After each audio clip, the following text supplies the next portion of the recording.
নমস্কার, কেমন আছেন সবাই? আশা করছি সবাই খুব ভালো আছেন এবং সুস্থ আছেন। আজ আপনারা শুনবেন লেখক শুদ্ধেন্দু চক্রবর্তীর একটি টান টান ক্রাইম থ্রিলার উপন্যাস আশুদা সিরিজের হে নেপথ্যচারিণী গল্পের তৃতীয় তথা অন্তিম পর্ব। লেখক শুদ্ধেন্দু চক্রবর্তীর জন্ম কলকাতায় 1980 সালে, কিন্তু তিনি স্বেচ্ছায় মফস্বলবাসী। তার প্রথম থ্রিলার উপন্যাস নৈবেত্তিকে আশুদার কথা প্রথম জানা যায়। এরপর একে একে মরণকূপ, সাহেববাঁধ রহস্য ও ইকেবানা ফুসেগি। লেখক মানুষের মনের অলিগলির মানচিত্র বিশ্লেষণ করতে বেশি ভালোবাসেন। সেই মানচিত্রের গোপন সংকেত থেকে উঠে আসে সত্যসন্ধানী অনিমা মাসির মতন চরিত্র। মণিকণ্ঠ তেমনই এক উপন্যাস। কবিতা, গল্প, প্রবন্ধ, আখ্যান সবকিছুর ভেতরে থ্রিলার এই লেখকের বিশেষ পছন্দের ক্ষেত্র। লেখক মনে করেন প্রতিটি থ্রিলার আসলে একটি মনোবৈজ্ঞানিক অভিযান। সেই কারণেই তাঁর আশুদা সিরিজের কেন্দ্রীয় চরিত্র আশুতোষ মুখোপাধ্যায় নিজেই একজন ফরেন্সিক মনোবিজ্ঞানী। হে নেপথ্যচারিণী আশুদা ও তার অনুজ অর্কপ্রভর প্রথম অভিযাত্রা। আজকের গল্পটি আমরা নিয়েছি অভিযান পাবলিশার্স থেকে প্রকাশিত হে নেপথ্যচারিণী এই বইটির থেকে। বইটি কেনার লিঙ্ক দেওয়া থাকবে ডেসক্রিপশনে, অবশ্যই চেক আউট করতে ভুলবেন না। যারা যারা গল্পের প্রথম পর্ব ও দ্বিতীয় পর্ব শোনেননি, তার ডেসক্রিপশন বক্সে এবং পিন কমেন্টে দেওয়া লিঙ্কের মাধ্যমে আগে শুনে ফেলুন। আজকের গল্প পাঠে আমি সন্তু, আশুদার চরিত্রে আপনাদের প্রিয় রাজা ভট্টাচার্য। যারা আমাদের চ্যানেলে নতুন, প্লিজ একটা লাইক দিয়ে অবশ্যই সাবস্ক্রাইব করবেন এবং কমেন্ট করে জানাবেন কেমন লাগলো। আর যারা নিয়মিত গল্প শোনেন তবে সাবস্ক্রাইব করেন না, অবশ্যই করে দিন, কারণ এটাই আমাদের সাহস যোগায় আরও ভালো ভালো গল্প আপনাদের উপহার দেওয়ার জন্য। তাহলে আর বেশি দেরি না করে শুরু করছি আজকের গল্প। তবে শুরু করার আগে যারা প্রথম পর্ব এবং দ্বিতীয় পর্ব শোনেননি, তাদের বলবো আগে সেই পর্ব দুটি শুনে ফেলুন। আর যারা শুনে ফেলেছেন তাদের জন্য ছোট্ট রিক্যাপ। শহরে একের পর এক ত্রিনেত্র খুন। আরেকদিকে আশুদা আর অর্ক খুঁজে চলেছে অত্রির স্বপ্নে দেখার নেপথ্যচারিণীকে। এরই মধ্যে দেখা হয় সোহরাব বলে এক লোকের সঙ্গে, যার এক অদ্ভুত রোগ, যে কারণে সে যে কোনো দৃশ্য বেশ কিছুক্ষণ চোখের সামনে ধরে রাখতে পারে। তার থেকে জানা যায় একজন কালো হুড পরা লোক কে সে দেখেছে এই হত্যার সময়। এরই মধ্যে আশুদা আর অর্ক নিমন্ত্রণ পায় ডক্টর সবিতা আগরওয়ালের কাছ থেকে। তার বাড়িতে গিয়ে তারা দেখতে পায় তার আবিষ্কৃত আরেকটি যন্ত্র, যার মাধ্যমে মানুষের জীবনের যে কোনো একটা স্মৃতি মুছে ফেলা যায়। এরই মধ্যে আশুদার অর্ক ও ত্রিশুচন্দ্রা ও তার মাসি অনুসুয়ার সঙ্গে ঘুরে আসে ছত্তিশগড় থেকে। সেখান থেকেও বেশ কিছু তথ্য পাওয়া যায় অত্রির দেখা নেপথ্যচারিণী এবং সুচন্দ্রার মায়ের সাথে ঘটে যাওয়া ধর্ষণ কাণ্ডের বিষয়ে। এরই মধ্যে তারা কলকাতায় ফিরে আসতেই আবারও ঘটে যায় ত্রিনেত্র খুন। এবারেও কাকতালীয়ভাবে সেখানে উপস্থিত সোহরাব, কিন্তু এবার শিকার তার প্রেমিকা। সেখানকার এক সিকিউরিটি গার্ড জানায় সে সেদিন সেখানে উপস্থিত ছিল, তবে এক নতুন ঘুমের ওষুধ খেয়ে ঘুমোচ্ছিল, যা সে পেয়েছে নিদ্রা নামের একটি অ্যাপের মাধ্যমে। এই অ্যাপ তারা ব্যবহার করে যাদের ঘুমের সমস্যা হচ্ছে, এবং ওষুধটির নাম অস্মিতা। আশুদা তদন্তে লেগে পড়ে এবং খোঁজ নিয়ে জানতে পারে বাজারে অস্মিতা ওষুধের চাহিদা থাকা সত্ত্বেও তার সাপ্লাই দিতে পারছে না অনেকেই। আরেকদিকে সুচন্দ্রা ছোটবেলায় তার মায়ের ধর্ষণ কাণ্ডের আরও কিছু জটিল তথ্য খুঁজে পায় আশুদা। এখন তারপর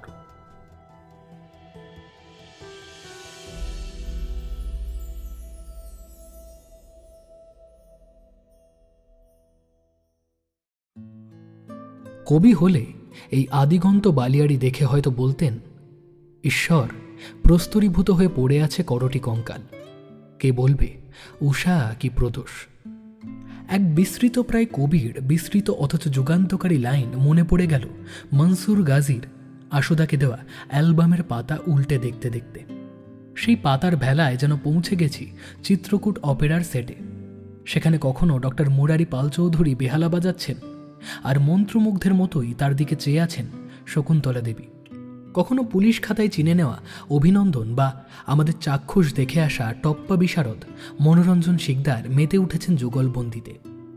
অলোক কৃষ্ণেরও ছবি দেখেছিলাম লালবাজারের কেস ফাইলে, কিন্তু এখানে তিনি অন্য মানুষ।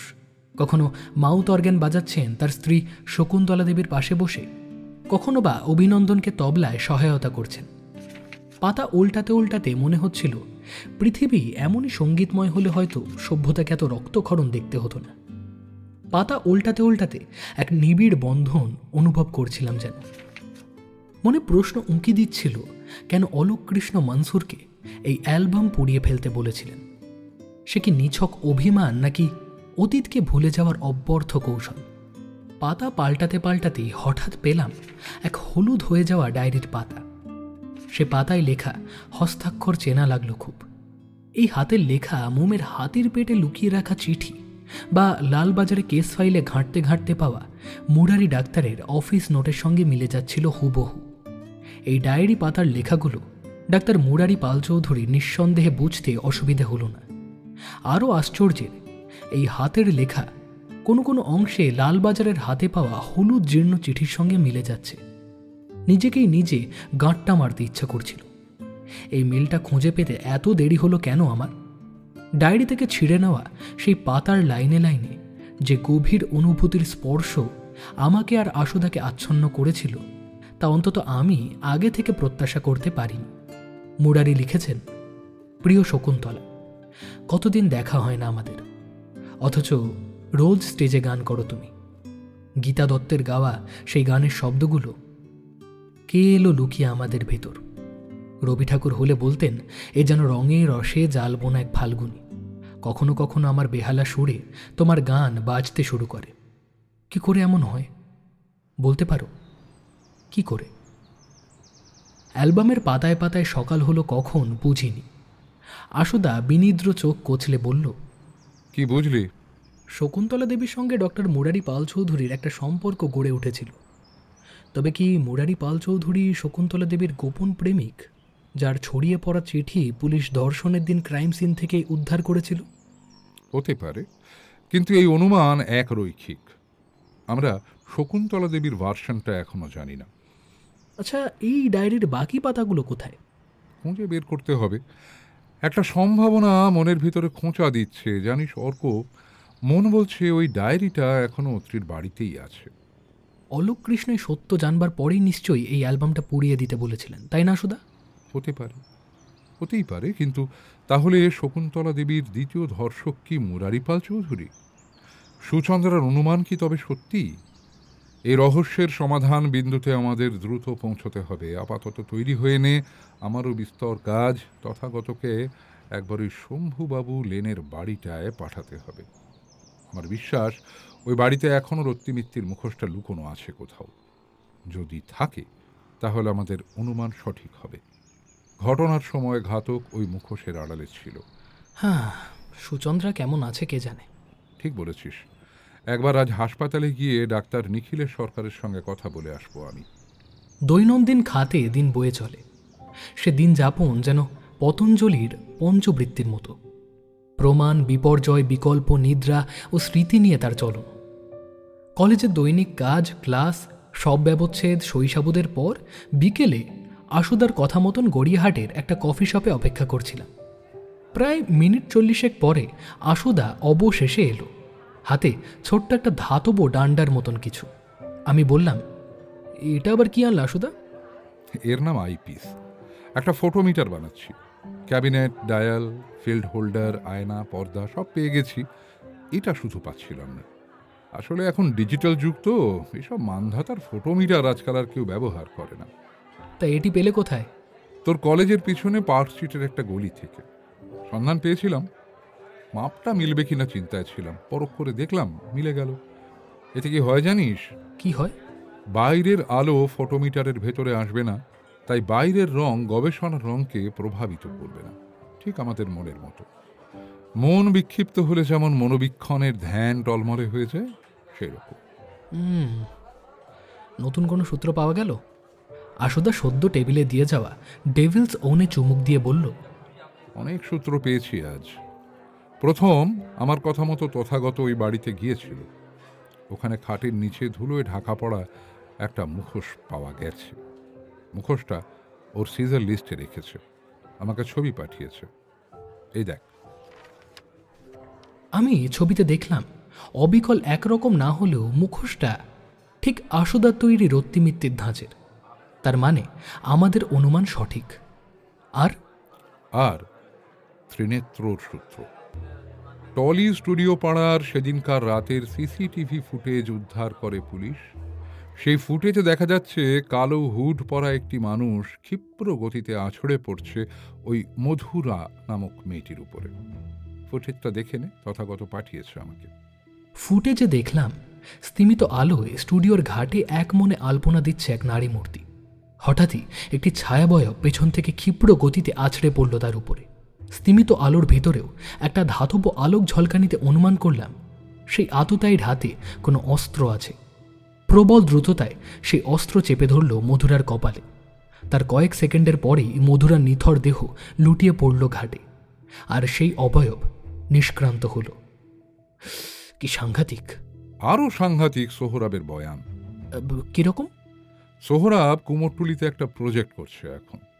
মধুরার মৃত্যু তাকে এতটা এফেক্ট করেছে যে সে তার প্রভাব থেকে বেরিয়ে আসতে নিজেকে কাজে ডুবিয়ে রাখতে চাইছে। সেই সোহরাব তথাগতকে জানিয়েছে কুমোরটুলির গলিতে যাওয়ার সময় তার বারবার মনে হচ্ছে কেউ যেন তাকে ফলো করছে। কদিন এই ঘটনার পর তার মনে বদ্ধমূল ধারণা হয়েছে টলিপাড়ার ওই ঘটনায় মূল টার্গেট আসলে মধুরা ছিল না, সে ছিল। কারণ সেদিন মধুরার নয়, তার যাবার কথা ছিল সেটে। আমি ঘাড় নেড়ে সম্মতি জানালাম। এ কথা সোহরাব সেদিন বলেছিল, তবু মনে খটকা লাগছিল আমার।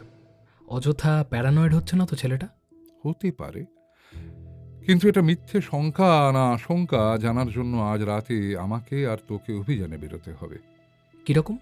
সোহরাব বলেছে আজ রাতে ও কুমোরটুলি যাবে। রাতের খাবার খেয়ে নে অর্ক। মন বলছে আজ রাতে কিছু একটা ঘটবে। চল। আশুদার কথা মতন রাতের খাবার সেরে আমরা কুমোরটুলির দিকে পাড়ি দিলাম। কুমোরটুলি পার করে নিবেদিতা পার্কের পাশে একটি গলিতে আশুদা গাড়িটা সাইড করে রাখতে বলল। তারপর আমরা পার্কে ঢুকে পড়লাম। রাত বাড়ছে ক্রমশ। এই অঞ্চল অন্ধকারে রামধনুর মতন রং পাল্টে ফেলে। পার্কের ধারে কয়েকটি মেয়ে রহস্যময়ীর মতন তাকিয়েছিল আমাদের দিকে। তাদের প্রসাধন, ঠোঁটের ইশারা, চোখের চাহনি মাদকতা নয়, করুণ আরতি জানাচ্ছিল আমাদের। এই জীবিকা পৃথিবীর আদিমতম জীবিকা, এক অনবক্ষয়ী রূঢ় বাস্তব, যা সভ্যতা পরিবর্তন করতে পারেনি। মানুষের মনের আদিমতম ও সবচেয়ে শক্তিশালী প্রবৃত্তি কাম, এই কথা স্বীকার করতে শতকুণ্ঠা। তবু এটাই পরম সত্য। সেই চাহনি আর আহ্বানের ভেতর দিয়ে পার্কে ঢুকতে ঢুকতে মনে হলো যেন এইমাত্র কোনো ভালোবাসার বুলেভার্ড পেরিয়ে এলাম আমি। পার্কের নির্দিষ্ট কোণে সিটের উপর বসে আশুদা ঘড়ি দেখল। রবীন্দ্র সরণির দিকে এগিয়ে যাওয়া নিবেদিতা লেনের দিকে নিবদ্ধ দৃষ্টিতে তাকিয়ে রইল। এইভাবে কতক্ষণ কেটে গেল কে জানে। হঠাৎ দেখলাম গাঢ় নীল বুশশার্ট আর কার্গো পরে, কাঁধে ঝোলা ব্যাগ নিয়ে সোহরাব হেঁটে যাচ্ছে সেই রাস্তা দিয়ে। দেখামাত্র আশুদা সতর্ক হয়ে ফিসফিস করে বলল, চল। আমরা সোহরাবের থেকে বেশ খানিকটা দূরত্ব রেখে হাঁটছিলাম। মনে হলো সোহরাব আমাদের উপস্থিতি বুঝতে পারেনি। আপন খেয়ালে সে রবীন্দ্র সরণি পার করে বটতলা ঘাটের দিকে এগিয়ে চলেছে। আমি ঘড়ি দেখলাম, রাত 11:15। রাস্তায় আমরা ছাড়া তেমন কোনো পথচারী নেই। পূজা পরবর্তী ক্লান্তি আর সামান্য শীতে শহর যেন বিশ্রামের বেশ ধারণ করেছে। সোহরাব বটতলা ঘাটে এসে কপালের ঘাম মুছল। তারপর নদী ঘাটে পেতে রাখা বসার চেয়ারে বসে পড়ল। রাস্তার আলো সোহরাব অবধি ঠিক মতন পৌঁছাচ্ছিল না, তবু বুঝতে পারলাম সে গালে হাত রেখে এক মনে উদাসী চোখে তাকিয়ে আছে নদীর ওপারের দিকে। আমরা একটা শিব মন্দিরের আড়ালে দাঁড়িয়েছিলাম। এভাবে খানিক সময় কেটে যাওয়ার পর হঠাৎ আশুদা গম্ভীর নিস্তব্ধতার স্বরে বলল, বাঁদিকে দেখ, নড়বি না যতক্ষণ না বলবো। আমি বাঁদিকে তাকিয়ে দেখলাম ঘাটের ধারের রাস্তা দিয়ে দ্রুত গতিতে এগিয়ে আসছে একটা কালো হুড পরা ছায়ামূর্তি। তার চলনে বোঝা গেল সে আমাদের উপস্থিতি সম্পর্কে ওয়াকিবহল নয়। তড়িতের গতিতে সে এগিয়ে গেল সোহরাবের দিকে। তারপর তার জ্যাকেটের ভেতর থেকে বেরিয়ে এলো একটা ধাতব যন্ত্র। সোহরাবকে পেছন থেকে জাপটে ধরে সেই ছায়ামূর্তি তার কপালে যন্ত্রটি তাক করতে যেতেই আশুদা ক্ষিপ্র গতিতে কিছু একটা ছুঁড়ে দিল অবয়বটির দিকে। নিখুঁত নিশানায় সেই ছুঁড়ে দেওয়া জিনিসটি আঘাত করল আততায়ীর হাতের কবজিতে। অস্ফুট স্বরে সে কঙ্কিয়ে উঠতেই তার হাত থেকে ধাতব যন্ত্রটি মাটিতে পড়ে গেল। একদিকে সচকিত সোহরাব আর অন্যদিকে তার দিকে ধেয়ে আসা আমাদের দুজনকে দেখে ছায়ামূর্তিটি সেই যন্ত্রটি ফেলেই পাশবিক গতিতে নিষ্ক্রান্ত হল। কোনো সাধারণ মানুষের পক্ষে এত দ্রুত দৌড়ানো অসম্ভব, তাকে অনুসরণ করতে যাওয়া অসম্ভব। ছায়ামূর্তি অদৃশ্য হতেই আশুদা সোহরাবের কাছে এসে বলল, তুমি ঠিক আছো তো সৌরভ?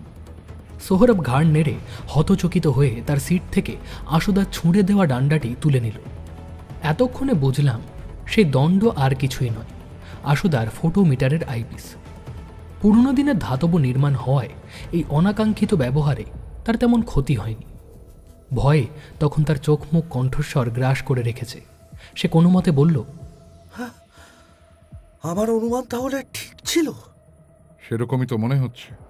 পকেট থেকে রুমাল বের করে এইবার আশুদা সযত্নে আততায়ীর ফেলে যাওয়া অস্ত্রটি তুলে নিল। হঠাৎ দেখে সেটাকে বন্দুক মনে হলো, আসলে সেটা একটা উচ্চ ক্ষমতা সম্পন্ন ড্রিল।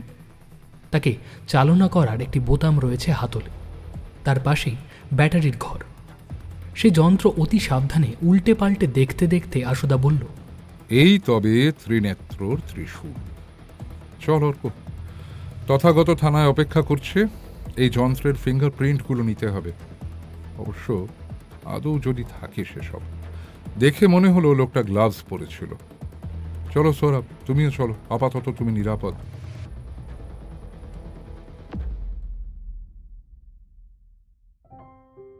সুচন্দ্রা সেরে উঠেছে অনেকটাই।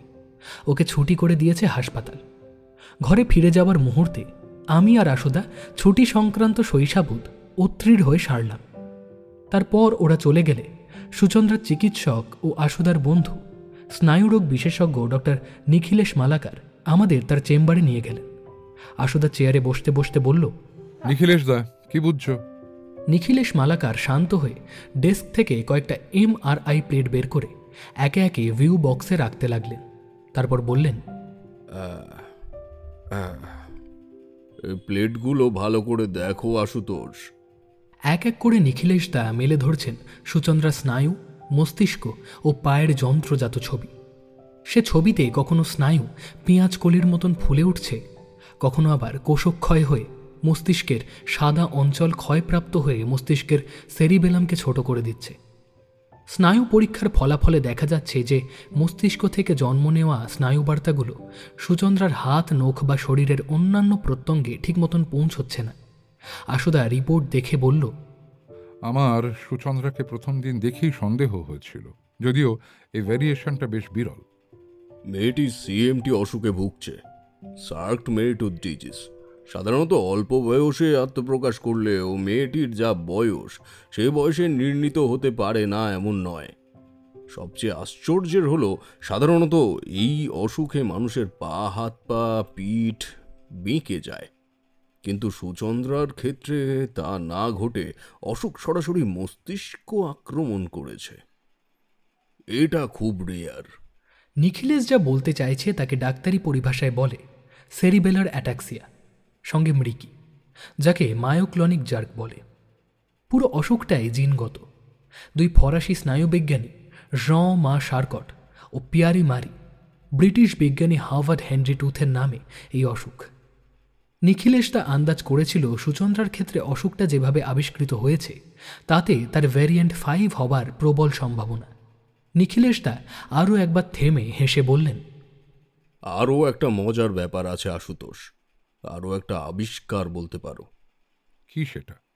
মেয়েটি অন্তঃসত্ত্বা, সে কথা তাকে জানানো হয়নি, তবে মেয়েটির বর অত্রিকে ডেকে একবার জানাতে হবে আমাদের। এই সময়টা ওকে খুব সাবধানে রাখতে হবে। এই খবর এত ভয়ানক সত্যর ভিতর যেন পারিজাতের মতন হিল্লোলিত এক শুভ সংবাদ। সিট থেকে উঠে আমাদের নিয়ে দরজার দিকে হাঁটতে হাঁটতে ডক্টর নিখিলেশ মালাকার হঠাৎ গম্ভীর চিন্তায় থমকে দাঁড়িয়ে পড়লেন। আশুদা বলল, কি হলো নিখিলেশ দা, কিছু ভুলে গেলে? তেমন কিছু নয়, একটা কাকতালীয় ঘটনা মনে পড়ে গেল। আমার এক বন্ধুর ছিল এই রোগ, খুঁড়িয়ে হাঁটত, হাতের কাঁপুনি থামাতে মনের জোরে বেহালা বাজানো শিখেছিল। অদ্ভুত সুন্দর বেহালা বাজাতো, জেলের ডাক্তারি করত। ডাক্তার মুরারিপাল চৌধুরী? ঠিক তাই, এই মেয়েটি শ্বশুর মশাই। মুরারির ছেলেকে ছোটবেলায় দেখেছিলাম, আবার এতদিন বাদে এত বড় অবস্থায় দেখছি। ঈশ্বরের অশেষ কৃপা, ছেলেটি ওই মারণ রোগের শিকার হয়নি ভাগ্যিস। অদ্ভুত কাকতালীয় ঘটনা, তাই না? হাসপাতাল থেকে বেরিয়ে গাড়িতে বসে আশুদা বলল, আজ নিখিলেশ দা আমাকে চিন্তার একটা নতুন দিশা দেখিয়ে দিল। এটাও কি কম কাকতালীয়? কোন সে দিশা কে জানে। সে কথা জিজ্ঞেস করবার উপায় নেই, কারণ আশুদা তার মোবাইলে মেল খুলে কি যেন পড়ছে মন দিয়ে। আজ আমার কলেজ নেই, জয়ন্ত দেখছে ওদিকটা, ডে অফ। বাড়ির দিকে নিয়ে যাচ্ছিলাম গাড়িটা। আশুদা বলল, গাড়ি লালবাজারের দিকে ঘোরা। মুম্বাই থেকে অস্মিতার ল্যাব অ্যানালিসিস রিপোর্ট পাঠিয়েছে অয়ন। এখনই তথাগতর কাছে যাওয়া প্রয়োজন। ওকে ফোন করি। কি বলছে রিপোর্ট? আবার সেই কাকতালীয় ব্যাপার, সব বলবো। আগে জলদি চল লালবাজার। আশুদা ফোন করে রেখেছিল। তথাগত একটা ছোট্ট রেড সেরে ফিরে এলো। আমরা সেই সময়টুকু লালবাজারের সামনে চেনা চায়ের দোকানে চা খেয়ে কাটালাম। চা দোকানে আজ সেই মেয়েটি নেই, তার বদলে একটি ছোট ছেলে চা দিচ্ছে খরিদ্দারদের। আশুদা জিজ্ঞেস করতে বলল, ছেলেটি তার ভাইপো। পিসির লিভারের অসুখটা বেড়েছে, হাসপাতালে ভর্তি রয়েছে। তথাগত এসেই ত্রিনেত্রর ফাইল খুলে বলল, নিদ্রা অ্যাপটা আপনার কথা মতো আমাদের সাইবার সেল ট্র্যাক করেছিল। একটা পয়েন্টে গিয়ে সেই সার্চটা যদিও বাফার হয়ে যাচ্ছে, তবে হ্যাঁ, লোকেশনটা কিন্তু ব্যাঙ্গালোর দেখাচ্ছে। তুমি নিশ্চিত? তথাগত সম্মতি জানাতে আশুদা বলল, আমাদের এই তদন্তের স্বার্থে একটা চান্স নিতে হবে তথাগত। মন বলছে এটা লেগে গেলে আততায়ীকে আমরা হাতে পেয়ে যাবই। কি সেটা? শুভঙ্কর শ্বাসমল আর ওই দত্তপুকুরের ওষুধের গোডাউনের জন্য ওয়ারেন্ট বের করো। রেড করতে হবে। কিন্তু সেটা আজ তো প্রায় অসম্ভব। তবে আমি ব্যাপারটার গুরুত্ব বুঝতে পারছি। দেখছি আজ বা আগামীকালকেই একটা আনঅফিসিয়াল রেড করা যায় কিনা। Good, do it Tathagata. কাল রাতে তোমাকে দেওয়া অস্ত্রটায় ফিঙ্গারপ্রিন্টগুলো মিলল? আমাদের ফাইলে নথিভুক্ত ক্রিমিনালদের সঙ্গে মিলছে না। আততায়ী নতুন কেউ, তার পুলিশে কিন্তু কোনো রেকর্ড নেই।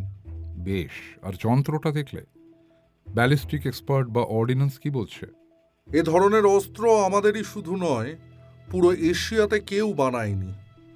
অস্ত্রটার ভিতর মাংসপেশি ভেদ দ্রুত ড্রিল করার জন্য আলাদা হিটিং অ্যাপারেটাসও আছে।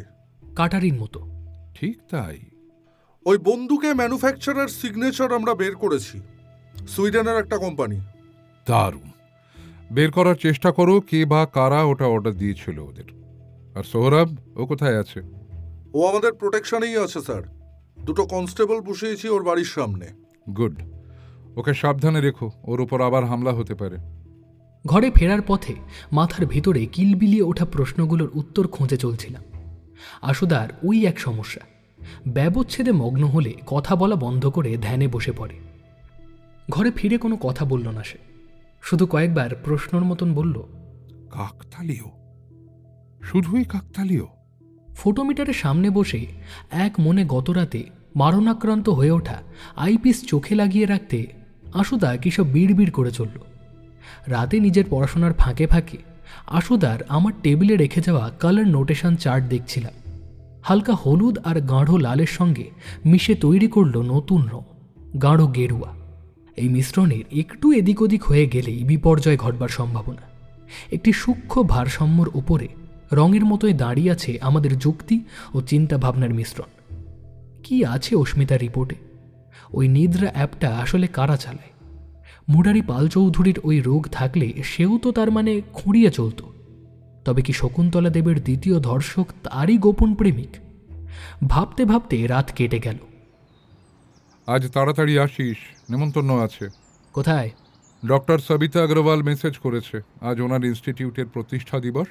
সেই উপলক্ষে উনি চাইছেন আমরা ট্রিভলি কোর্টে আজ যাই। একটা কথা বলতো, তুই একটা জায়গার লোকেশন কারোকে পাঠাতে পারিস? আমার এই নতুন ফোনে নিত্য নতুন অ্যাপ, কখন কোনটা ডাউনলোড হয় কোনটা হয় না, পারিস? পারি তো। Very good.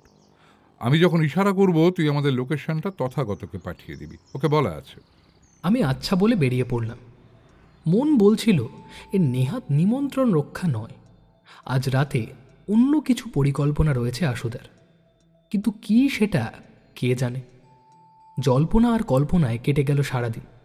কখন যে নিমেষে সন্ধ্যা ঘনিয়ে এলো বুঝতে পারলাম না। আশুদা কলেজেই চলে এসেছিল, সঙ্গে একটি লোক, মাথায় ক্রিকেট ক্যাপ, মুখে মাস্ক, বুল শার্ট আর কার্গো প্যান্ট। আশুদা বলল, ও আমাদের সঙ্গে আজ যাবে। কেও? মাস্ক সরাতেই লোকটিকে চিনে থ বনে গেলাম। মনসুর গাজী এই রূপে? কিন্তু কেন? মনসুর বলল, আশুবাবু বললেন যে আজ আসতে হবে। রেশমিকেও সঙ্গে এনেছি, এই কার্গোর পকেটে আছে। কি ঘটছে, কেন ঘটছে কিছুই বুঝছিলাম না। গাড়ি ধেয়ে চলল ট্রিভলি কোর্ট। পথে ফোন করল তথাগত অধিকারী। আশুদা গম্ভীর হয়ে শুনল, তারপর ফোন কেটে দিয়ে বলল, এক্সেলেন্ট। কি ব্যাপার, কি হলো? তথাগত গত রাতে একটা ছোট দল নিয়ে দত্তপুকুরের অস্মিতা ম্যানুফ্যাকচারিং ইউনিটে রেড করতে গিয়েছিল। সেখানে অনেক খুঁজেও শুভঙ্কর শাসমলকে পাওয়া যায়নি, যদিও অস্মিতার সমস্ত বাক্স পুলিশ সিজ করেছে। আচ্ছা, একটা কথা বলো তো আশুদা, কি এমন পেলে ল্যাব রিপোর্টে যার জন্য এত সতর্ক হয়ে গেলে তুমি? আশুদা গাড়ির জানলার বাইরের দিকে তাকিয়ে বলল, আজ রাতে জানতে পারবি। শুধু শুভঙ্কর শাসমলের এই অন্তর্ধানটা আমাকে ভাবাচ্ছে। তাহলে কি লোকটা আগে থেকে বুঝতে পেরেছিল পুলিশ আসবে তাই পালালো, নাকি এর পেছনে অন্য কোনো মাথা আছে? আমাদের গাড়ি ট্রিভলি কোর্টে ঢুকতেই চাপা স্বরে আশুদা মনসুর গাজীকে বলল, যেমন বলেছিলাম, মনে আছে তো? মনসুর ঘাড় নেড়ে জানালো সে বুঝে নিয়েছে সব। কি বুঝে নিয়েছে কিছুই বুঝলাম না। আমাকে আশুদা বলল, তোকেও যা বলেছি, মোবাইল হাতে রাখবি। আমি কথা বলতে বলতে সিট থেকে উঠে দাঁড়ালেই তথাগতকে আমাদের লোকেশনটা পাঠিয়ে দিবি, ওকে? ওকে। ট্রিভলি কোর্টের লিফটের গেটের কাছেই দুজন অ্যাপ্রন পরা লোক অপেক্ষা করছিল আমাদের জন্য। আমি আর আশুদা যেতেই আমাদের নিয়ে তারা ডক্টর সবিতা আগরওয়ালের বাড়ির সামনে নিয়ে গেল। দরজা খুলতেই সবিতা ম্যাডাম আইয়ে আইয়ে বলে আমাদের আসতে বলল। ঘরের ভিতর এক আশ্চর্য নীরবতা লক্ষ্য করলাম। বসার ঘরে বসিয়ে ম্যাডাম আমাদের মুখোমুখি বসে বললেন, কি জানেন ডক্টর আশুতোষ, এই অস্মিতা আসলে আমার স্বপ্ন। সেই স্বপ্নর জন্য কত স্যাক্রিফাইস করতে হয়েছে আমাকে আপনি ভাবতেও পারবেন না। তার খানিকটা আমি জানি, তবে এ বিষয়ে আপনার সঙ্গে আমার কিছু কথা আছে। তা হবে হবে, তার আগে আমাদের স্পেশাল শরবত খান। সামনের টেবিলে দুটি মহিলা ঢাকনা দেওয়া কাঁচের পাত্রে একটি নীল রঙের শরবত রেখে গেল। আশুদা সে শরবত ছুঁল না। সবিতা আগরওয়াল রহস্য ঘন চাহনিতে হেসে বলল, ভয় নেই আশুতোষ বাবু, শরবতে বিষ নেই, আমি খাচ্ছি দেখুন। অন্য গ্লাসে সামান্য শরবত ঢেলে সবিতা ম্যাডাম খেয়ে দেখালেন। আশুদা গম্ভীর হয়ে বলল, আপনার ছেলে সুভাত্রেয়র ব্যাপারে মিথ্যে বললেন কেন সেদিন? কোন মিথ্যে কথা? এটাই যে আপনার ছেলে ব্যাঙ্গালোরে গিয়েছে বেড়াতে। আমার বন্ধু সর্বানন্দকে খোঁজ নিতে বলেছি। আপনার ছেলে তো সেদিন কলকাতাতেই ছিল। দ্রুত বদলে গেল ডক্টর সবিতা আগরওয়ালের মুখভঙ্গি। থমথমে মুখে এসে বলল, দত্তপুকুর গোডাউনের সঙ্গে আমার কোনো সম্পর্ক নেই, ওটা শুভঙ্কর বাবু দেখত। সেই শুভঙ্কর বাবু এখন নিখোঁজ ম্যাডাম। লোকে বলছে তিনি শেষ ফোনটা আপনাকে করেছিলেন। চলুন, খামোকা এইসব বাতচিতে আমরা সময় নষ্ট করছি। আমার ঘরে চলুন, আজ আপনাদের ওখানে একটা সারপ্রাইজ দেব আমি। ঘরের সবকটি আলো হঠাৎ নীল রঙে বদলে গেল, আর তক্ষুনি আশুদা সোফা থেকে উঠে দাঁড়াল। এটা যে আমার সংকেত সে কথা সহজেই বুঝলাম। কথা মতন তথাগত অধিকারীকে আমাদের লোকেশন পাঠিয়ে দিলাম। কিন্তু কেন এই সংকেত, কি হতে চলেছে, কিছুই আমার বোধগম্য হচ্ছিল না। আমাদের দুজন দ্বাররক্ষী ভিতরের ঘরের দিকে নিয়ে গেল।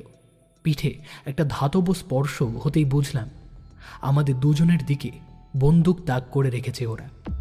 আশুদা হিস হিস করে বলল, কাজটা কি ভালো করলেন সবিতাজি, একটু কথা বলাই তো যেত। তা কি করব বলুন, আপনারা তো শরবত খেলেনই না। গেলাসের নিচের দিকে ওষুধটা ছিল, আপনাদের ঘুম আসতো। এই ঘুমটার তালাশি তো আমরা সবাই করছি, তাই না ডক্টর মুখার্জি? চলুন ভিতরে চলুন। ভিতরের ঘরেও নীল আলো। সেখানে আগের দিন দেখা সেই যন্ত্র মধ্যিখানে রাখা ছিল। সেখানে কাউকে শুইয়ে রাখা আছে। আলো সামান্য জোরালো হতেই চমকে উঠলাম দুজন। সোহরাব, কিন্তু তার তো পুলিশ প্রোটেকশনে থাকার কথা। সবিতা আগরওয়াল হেসে বলল, এত ঘাবড়াচ্ছেন কেন আশুবাবু? দুটো কনস্টেবল আমার লোকেদের আটকাবে কি করে? ছেলেটা বাড়াবাড়ি করছিল খুব। ওর গার্লফ্রেন্ড মরে যাওয়ার পর মক্ষীর মতোই আমার পিছনে লেগেছিল, তাই ওকে সরাতে হতোই। কনস্টেবলদের কি করলেন? ঘুম পাড়িয়ে দিলেন। হ্যাঁ, लेकिन ये नींद थोड़ा और गहरा है। ওদের কাছ থেকে পাওয়া স্যাম্পেল আমার উপরই পাওনা। আমি চমকে উঠলাম। স্যাম্পেল মানে? কিসের স্যাম্পেল? কিন্তু আশুদা বিচলিত হলো না একটুও। শান্ত স্বরে বলল, আজ আমরাও কি আপনার স্যাম্পল? ভালো বললেন, আপনাদের স্যাম্পেলটাও নিয়ে নেব। বাইরে থেকে অর্ডার আসছে, লন্ডন, ফ্রান্স, সারা পৃথিবীর কি দরকার জানেন ডক্টর মুখার্জি? সারা পৃথিবীর দরকার একটু ঘুম, নিশ্চিন্ত ঘুম, চ্যান কি নিদ, তাই না? ঘরের নীল আলো সামান্য জোরালো হলো, যেন কোনো মায়াবিনীর প্রাসাদের চোরা কুঠুরিতে চলে এসেছি আমরা। হঠাৎ দ্রুত শব্দে ভেতরের ঘরের দরজা খুলে গেল। একটি কালো হুড পরা অবয়ব ঢুকে এলো ঘরে। তার ডান হাতে সাদা ব্যান্ডেজ, মুখ দেখা যাচ্ছে না পুরোপুরি, শুধু খুলির পাশে গাঢ় কাটা দাগ। অবয়বটি তার হুডওয়ালা কালো কোট থেকে এবার একটি ধাতব যন্ত্র বের করল, ঠিক যেমনটি আমরা সেদিন নদীঘাটে রাস্তা থেকে উদ্ধার করেছিলাম, যার নির্মাতা সুইডেনের কোনো কোম্পানি। অবয়বের ভেতর থেকে একটা আগ্রাসী জান্তব গোঙানি ভেসে আসছিল। সে এবার সরাসরি তন্দ্রামগ্ন সোহরাবের দিকে এগিয়ে গেল। আশুদা বলল, ডক্টর আগরওয়াল, সোহরাবকে ছেড়ে দিন, ও নির্দোষ। এতে আপনার আরও সমস্যা বাড়বে। ওকে শান্ত হতে বলুন।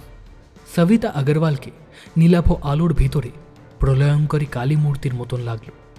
তার দুটি চোখ যেন অগ্নিগোলকের মতন ঘূর্ণায়মান, উল্কার মতন দগ্ধ করছে চারিদিক।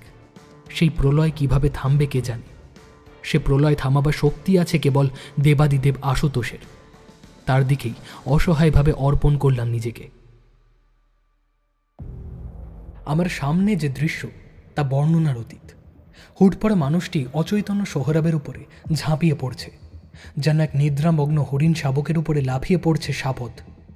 পাশেই ডক্টর সবিতা আগরওয়াল উন্মাদিনীর মতন হাসছেন। আমাদের পিছনে দুটি লোক বন্দুক তাক করে দাঁড়িয়ে আছে। প্রলয়ের এই দৃশ্য শব্দে বর্ণনা করার দৃষ্টতা আমার নেই, কিন্তু সেই সংকটময় সময় ঘরের ভিতরে নীল আভার ভেতরে হঠাৎ এক ধূম্রকুণ্ডলী দেখা দিল, সঙ্গে এক চেনা সুবাস। এই গন্ধ আমি আগে পেয়েছি কোথাও। ধূম্রকুণ্ডলী ঘরের ভিতরে ধেয়ে আসতেই দৃশ্যের কিছু কিছু পরিবর্তন ঘটে গেল। আমাদের পাহারা দিতে থাকা দুটি লোক হঠাৎ বন্দুক ফেলে ধপাস করে পড়ে গেল। আশুদা ইশারা করল মুখ চাপা দিতে। ঘটনা প্রবাহে কি ঘটছে, কেন ঘটছে জানতে চাওয়া বাতুলতা। আমি কথা মতো মুখে হাত চাপা দিলাম। দেখলাম আশুদা ততক্ষণে তার ডান পকেট থেকে বিদ্যুৎ গতিতে সিরিঞ্জ বের করে সেই হুড পরা আততায়ীর ঘাড়ে ইঞ্জেকশন বসিয়ে দিয়েছে। সেই ক্ষিপ্র ধুরন্ধর নৃশংস হত্যাকারীও ইঞ্জেকশন দেওয়ার কয়েক সেকেন্ডের ভিতরে সংজ্ঞাহীন হয়ে মাটিতে গড়িয়ে পড়ল। সাদা ও অদ্ভুত গন্ধযুক্ত এই ধূম্রকুণ্ডলীর ভিতর ক্রমশ দেখতে পেলাম মুখে রুমাল বেঁধে মনসুর গাজী একে একে ধরাশায়ী করছে লোকগুলিকে। তার হাতে একটি ছোট্ট লাল সিলিন্ডার। সে সিলিন্ডারের ভেতর থেকে সাদা ধোঁয়া মেঘের মতন আচ্ছন্ন করছে চারিদিক। ঠিক যেমন নাটকের ক্লাইম্যাক্সের সময় স্টেজের উপর দর্শকদের জন্য আবহ তৈরি করে পরিচালক। সেই আলো আধারির সঙ্গে খানিকটা ধাতস্থ হতে বুঝলাম মনসুর সেখানে একা নয়, তার পিছনে ততক্ষণে তথাগত অধিকারী তার দলবল নিয়ে ধরপাকড় শুরু করে দিয়েছে। এবার বুঝলাম কেন আশুদা আমাকে ইশারায় লোকেশন পাঠাতে বলেছিল। যেন এক চিত্রনাট্য। নীল আলো নিভিয়ে এবার স্বাভাবিক আলো জ্বেলে দেওয়া হলো ঘরে। সে আলোয় দেখলাম সোহরাবের হুঁশ ফিরে গেছে। মাটিতে পড়ে রয়েছে কালো হুড পরা রহস্যময় সেই খনি। আর তথাগত মনসুরের যৌথ তৎপরতায় ধরা পড়েছে সবিতা ম্যাডামের হুকুম তামিল করা 8-9 জন সুরক্ষা বাহিনী। মনসুর কাপড় সরিয়ে নিয়ে বলল, আপনার কথা মতো বাইরে থেকে লক্ষ্য করছিলাম। ঘরের আলো নীল হয়ে যেতেই আমি আমার কাজ শুরু করে দিলাম। তা বেশ করেছ। আগের দিন দেখেই বুঝেছি এই ঘরগুলোতে নীল রঙের আবহ তৈরি করেন ম্যাডাম। এতে মায়াময় পরিবেশ তৈরি করতে সুবিধে হয় বোধহয়। আর প্রথম যে ধোঁয়াটা তৈরি করলে সেটা কি লোট গাছের পাতার ধোঁয়া? হ্যাঁ, ঠিক তাই। জান্নাতের ফেরেশতাদের জ্ঞান যেখানে শেষ হয় সেখান থেকে এই লোট গাছের যাত্রা শুরু। আর আমি আগেই বুঝেছি যে আপনি ফেরেশতাদের চেয়ে কম কেউ নন। এই গন্ধ পেয়েছিলাম সেদিন যেদিন সুচন্দ্রাকে নিয়ে সম্মোহন করেছিল মনসুর। আর সাদা ধূম্রকুণ্ডলীর রহস্য, আশুদা হেসে বলল, লিকুইড নাইট্রোজেন। মনসুরের কাছে ওসব থাকে। রেশমিকে নিয়ে ভুডু পুতুলের খেলা খেলবার সময় ও এগুলো ব্যবহার করত। আমি বলেছিলাম আজ ওটিকে এখানে নিয়ে আসতে, কাজে লাগতে পারে। Nitrogen narcosis, martini effect. ঠিক তাই। নাইট্রোজেন উচ্চমাত্রায় শরীরের শ্বাসনালীতে প্রবেশ করলে এই ধরনের সংজ্ঞাহীনতা হতে পারে। Good one. কিন্তু আমাদের দুর্ভাগ্য, ডক্টর সবিতা আগরওয়াল কিন্তু পালিয়ে গেলেন। সত্যি দেখলাম ঘরে ডাক্তার সবিতা আগরওয়াল নেই। সদর দরজা দিয়ে পালানো অসম্ভব। তাহলে কি ভিতর ঘরে লুকিয়ে আছেন কোথাও? অবশ্য তথাগতর দক্ষ অফিসাররা জানালো, ভিতরে বারান্দার পাশ দিয়ে আরও একটি দরজা আছে যেখান দিয়ে ঘরের পরিচারিকারা ঢোকে।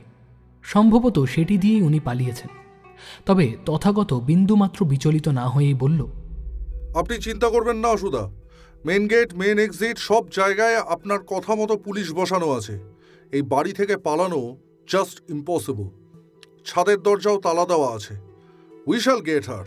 বেশ, এখন চলো তথাগত, আমরা সবাই অবশেষে আবিষ্কার করি আমাদের ত্রিনেত্র হত্যা রহস্যের হত্যাকারীকে। মাটিতে ধরাশায়ী হুড পড়া মানুষটির হুড সরিয়ে নিল আশুদা। আর সরিয়ে নিতেই আমরা বিস্ফারিত চোখে দেখলাম যে আততায়ীকে ত্রিনেত্র রহস্যের জন্য পুলিশ হন্যে হয়ে খুঁজছে সে আসলে আর কেউ নয়, শুভাত্রেয়। আশুদা নিদ্রিত শুভাত্রেয়কে মন দিয়ে দেখে বলল, আমার ধারণা এটা একটা ক্লোভার বুচি সিন্ড্রোমের কেস। কিন্তু শুভাত্রেয়র ক্ষেত্রে এটা জন্মগত নয়, ওর খুলির দাগটা তার প্রমাণ। শুভাত্রেয়কে দক্ষ হাতে অপারেট করে ওর মস্তিষ্ক থেকে অ্যামিগডালা কেটে বাদ দেওয়া হয়েছে। তথাগত ওকে আলাদা সলিটারি সেলে রাখো, জ্ঞান ফিরলে ও সাংঘাতিক হয়ে উঠতে পারে। বুঝলাম কেন শুভাত্রেয়র এক হাতে ব্যান্ডেজ। আশুদার ফটোমিটারের আইপিস ক্ষেপণাস্ত্র হয়ে ওই হাতেই আক্রমণ করেছিল সেই দিন। সকলকে একে একে পুলিশ সরিয়ে নিলে সোহরাব বলল, আমার মনে পড়েছে, ওই মুখটাই লেক টেম্পল রোডে দেখেছিলাম। আশুদা সোহরাবের পিঠে হাত রেখে বলল, শুধু তুমি নয়, এখন গোটা শহরটা নিরাপদ হলো। ফ্ল্যাটটা সিল করে নামতে নামতে তথাগত অধিকারীর ফোন বেজে উঠল। ফোনে কথা বলে তথাগত হেসে আশুদাকে বলল, ডাক্তার ম্যাডাম ধরা পড়েছেন। গাড়ি বের করতে যাচ্ছিলেন, নিচে গেলে দেখতে পাবেন। ততক্ষণে বেসমেন্টে অ্যাম্বুলেন্স এসে গেছে। সেখানে শুভাত্রেয়কে তোলা হলো। আমি আশুদাকে বললাম, এর মধ্যে কখন তুমি সিরিঞ্জে ওষুধ পুড়ে পকেটে ভরে রেখেছিলে বুঝতেই পারিনি। লোরাজেপাম, মন বলছিল কাজে লাগবে ওটা। কিন্তু স্যাম্পল, শুভাত্রের অপারেশন, ওই অসুখটা, কেন খুন করতো ছেলেটা? মোটিভ? আরে সব তো গুলিয়ে যাচ্ছে আশুদা। রিল্যাক্স অর্ক, কাল লিভ নে কলেজে। বাড়িতে বসে সকালবেলায় নিশ্চিন্তে তোদের সবাইকে গল্পটা বলবো। আজ খুব টায়ার্ড। হ্যাঁ চল সৌরভ, তুমিও আজ রাতটা আমাদের সঙ্গেই থেকে যাও। কাল একদম জল খাবার খেয়ে ফিরে যাবে। অগত্যা কার পার্কিংয়ের দিকে হাঁটা লাগালাম আমরা। যাবার পথে মহিলা পুলিশের হাতে বন্দি ডক্টর সবিতা আগরওয়ালের সঙ্গে আশুদার মুখোমুখি দেখা হয়ে গেল। সরীসৃপের মতন হিস হিসিয়ে সবিতা বললেন, আমাকে ধরে রাখতে পারবেন না, এভিডেন্স নেই আপনার কাছে। আছে, পুলিশ ভিতর ঘরে আপনার ল্যাবটা সিল করেছে। এখন শুধু জিন ম্যাচিং হলেই হলো, বাকি তথ্য প্রমাণ তো সব আমি দেব, চিন্তা নেই। ডক্টর আশুতোষ মুখোপাধ্যায়, আপনার ছেলে রিক আছে না ব্যাঙ্গালোরে, সঙ্গে আপনার বউ মন্দিরা, আমি সব খবর নিয়ে রেখেছি। I will kill them, I swear. No doctor Agarwal, আপনি পারবেন না, কারণ ওদের সুরক্ষার জন্য আমি আছি। যতক্ষণ আশুতোষ মুখোপাধ্যায় বেঁচে আছে, ওদের কেউ কিচ্ছু করতে পারবে না। উত্তরে হো হো করে হেসে উঠলেন সবিতা আগরওয়াল। হাসতে হাসতে তাঁর দু চোখ বেয়ে বেদনার অশ্রু নেবে এলো গালে। তারপর হাসি থামিয়ে তিনি বললেন,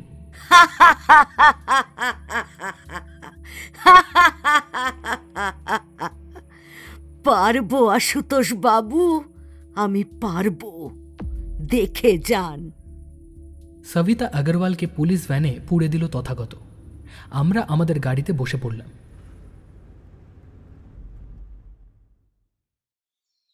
পরদিন সকালে তথাগত অধিকারী ছাড়াও আমাদের প্রাতরাশ আড্ডায় যোগ দিতে এলো মনসুর গাজী। আমি আর সোহরাব তো ছিলামই। আশুদা শুরু করল, ডক্টর সবিতা আগরওয়াল একটা কথা ঠিক বলেছেন, এই পৃথিবীতে অনিদ্রা কোভিডের চাইতেও বড় অতিমারী। তার প্রকোপ থেকে বাঁচতে মানুষ কি না করে, কখনো ওষুধ, কখনো মাদক। নিউরোসার্জারিতে গোল্ড মেডেল পাওয়ার পর সবিতা যখন নানা জায়গায় প্রশংসা পাচ্ছেন, তখন হঠাৎই ব্যাঙ্গালোর নিমহ্যান্সে একটা সেমিনারে এসে তার এই কথা মনে এলো। ডক্টর সবিতা আগরওয়াল কখনো জীবনে দ্বিতীয় হননি, তাই সেই সেমিনার শুনতে শুনতে তার মনে হলো গবেষণাতেই বা তিনি দ্বিতীয় হয়ে থাকবেন কেন। ফলত তিনি সার্জারি ছেড়ে লেগে পড়লেন গবেষণায়। একটা সক্রিয় অব্যর্থ ঘুমের ওষুধ যদি মানুষের হাতে তুলে দেওয়া যায়, তার চেয়ে ভালো আর কি বা হতে পারে। প্রাথমিক পরীক্ষায় তেমন সাফল্য এলো না। তাঁর ছেলে তখনও স্কুলে পড়ছে। এর ভিতরে ঘটে গেল গাড়ি দুর্ঘটনা। তার স্বামী মাথায় চোট পেলেন। তার শল্য চিকিৎসা দেখতে দেখতে হঠাৎ তার বুদ্ধিটা এলো। মানুষকে দৈনন্দিন যাপন চক্রে ঘুম পাড়ায় মেলাটোনিন দ্রব্যটি। সেই মেলাটোনিন মানুষের পিনিয়াল গ্রন্থি থেকে নিঃসৃত হয়। এই পিনিয়াল গ্রন্থিকেই কেউ কেউ মানুষের তৃতীয় নয়ন মনে করেন। এতদিন বাজারে যে মেলাটোনিন যৌগটি ওষুধ হিসেবে বিক্রি হচ্ছিল, তা রাসায়নিকভাবে তৈরি। সবিতা আগরওয়াল প্রথম এই ওষুধের মূল উপাদান মানুষের পিনিয়াল গ্রন্থি কোষ করতে চাইলেন, অর্থাৎ হিউম্যান স্যাম্পল। কিন্তু তা কি করে সম্ভব? মানবদেহে পিনিয়াল গ্রন্থি একটি অন্যতম গ্রন্থি, তাই নৈতিকভাবে সেই কোষ হস্তগত করা তাঁর পক্ষে অসম্ভব ছিল। তখন তিনি বেছে নিলেন তার প্রথম হিউম্যান স্যাম্পল, তার স্বামী। গাড়ি দুর্ঘটনার পর সে তখন জড়ভরত হয়ে গেছে। স্বামীর মৃত্যুর কোনো পোস্টমর্টেম পাওয়া যায়নি, অথচ ডেথ সার্টিফিকেটে সবিতা আগরওয়াল লিখেছেন সেরিব্রাল হ্যামারেজ। সেই স্যাম্পল দিয়ে তৈরি হল অস্মিতা। প্রাথমিক পরীক্ষায় সাফল্য পাবার পর সবিতা ডাক পেলেন দেশের বাইরে, পাড়ি দিলেন সুইডেন। সেখানে আলাপ হল ডাক্তার স্টিফেন উডব্রুকের সঙ্গে। স্টিফেন নিউরোসার্জারির যন্ত্রপাতি নকশা করে দেন। সবিতার জন্য তিনি তৈরি করে দিলেন উচ্চ ক্ষমতা সম্পন্ন অত্যাধুনিক এক ড্রিল, যা একই সঙ্গে মানুষের খুলির ভিতরে ঢুকে পিনিয়াল গ্রন্থি থেকে স্যাম্পল তুলে আনতে পারবে। তথাগত অধিকারীর পাওয়া তথ্য অনুযায়ী সুইডেনের সেই যন্ত্র প্রস্তুতকারক সংস্থার অন্যতম বোর্ড মেম্বার স্টিফেন। সবিতা তার আবেদনে জানিয়েছেন এই যন্ত্র তিনি মানুষের মৃতদেহ থেকে নমুনা আদায় করতে কাজে লাগাবেন। বেশ কয়েকটি ড্রিল এভাবেই তিনি হাতে পেলেন। এদিকে অস্মিতা তখন লাইসেন্স পেয়ে গেছে। বাড়ছে চাহিদা, যোগান দিতে আরও নমুনা প্রয়োজন, আর প্রয়োজন স্যাম্পল সংগ্রাহকও। এই সময় সবিতার সঙ্গে আলাপ হল শুভঙ্কর শাসমলের। সর্বানন্দ ঝায়ের তথ্য অনুযায়ী শুভঙ্কর প্রথমে নিমহ্যান্সের কর্মচারী ছিলেন, ল্যাব টেকনিশিয়ান। কিন্তু পাশাপাশি নিদ্রাহীনতা কাটাতে তিনি মাদকের কবলে পড়েন। কর্তৃপক্ষ তাঁকে বহিষ্কার করতে বাধ্য হয়। নিদ্রাহীনতাই শুভঙ্করের সঙ্গে সবিতা আগরওয়ালের পরিচয় ঘটাল। কর্মহীন শুভঙ্কর শাসমলকে আশ্রয় দিলেন ডাক্তার সবিতা আগরওয়াল। অস্মিতা তৈরি করতে একজন বিশ্বস্ত সহচরের প্রয়োজন ছিল তার। এরপর তার দরকার ছিল নমুনা আদায়কারী ভিকটিম। সেই কারণে সবিতা তৈরি করলেন একটি নতুন মোবাইল অ্যাপ, নাম দিলেন নিদ্রা। সেই অ্যাপে নথিভুক্ত হলে জানতে পারা যাবে ঘুমের সঙ্গে সম্পর্কিত নানান তথ্য। কেন ঘুমে ব্যাঘাত ঘটে, ঘুম কিভাবে স্বাস্থ্যকর হয়ে উঠবে, এইসব। অ্যাপের মূল উদ্দেশ্য অবশ্য সেই ব্যক্তিকে অস্মিতার প্রতি প্রলুব্ধ করা। বাড়ছিল অস্মিতার চাহিদা, দরকার আরও কাঁচামাল। তাই অবশেষে শুভঙ্কর শাসমলকে সবিতা নামালেন এই কাজে। রাতের গভীরে নির্জন কোনো অঞ্চলে ঘাপটি মেরে ড্রিল হাতে অপেক্ষা করত শুভঙ্কর। সবিতার পরীক্ষায় জানা গিয়েছিল অস্মিতার জন্য যে হিউম্যান মেলাটোনিন দরকার, তা তরুণ বা মধ্যবয়স্কদের ঘিলু থেকে নিলে বেশি কার্যকরী হতে পারবে। এই পরীক্ষার তথ্য অবশ্যই তিনি আন্তর্জাতিক গবেষণাপত্রে প্রকাশ করেননি। পরে সেগুলো সর্বানন্দ তৎপর হয়ে ব্যাঙ্গালোর পুলিশের সহায়তায় সবিতা আগরওয়ালের ফ্ল্যাটের গোপন কুঠরি থেকে উদ্ধার করেছে। শুভঙ্করের লক্ষ্য ছিল ওই বয়সের ছেলে মেয়ে। পুলিশের নথি অনুযায়ী ব্যাঙ্গালোরে ঘটে যাওয়া ত্রিনেত্র খুনের ভিকটিমরা সবাই ওই বয়সের। এরই মধ্যে ঘটল বিপত্তি। এই খুনের অনুসন্ধানে নেমে পুলিশ সিসিটিভিতে আবিষ্কার করে ফেলল সেই কালো চাদরে ঢাকা আততায়ীকে। সবিতা আগরওয়ালের ব্যাঙ্গালোরে থাকা কঠিন হয়ে দাঁড়ালো। তাই পুত্র সুভাত্রেয় সমেত সে পুরো ল্যাব নিয়ে চলে এলো কলকাতায়। অস্মিতার নমুনা সঞ্চয়ের ক্ষেত্রে সময় একটা গুরুত্বপূর্ণ বিষয় ছিল।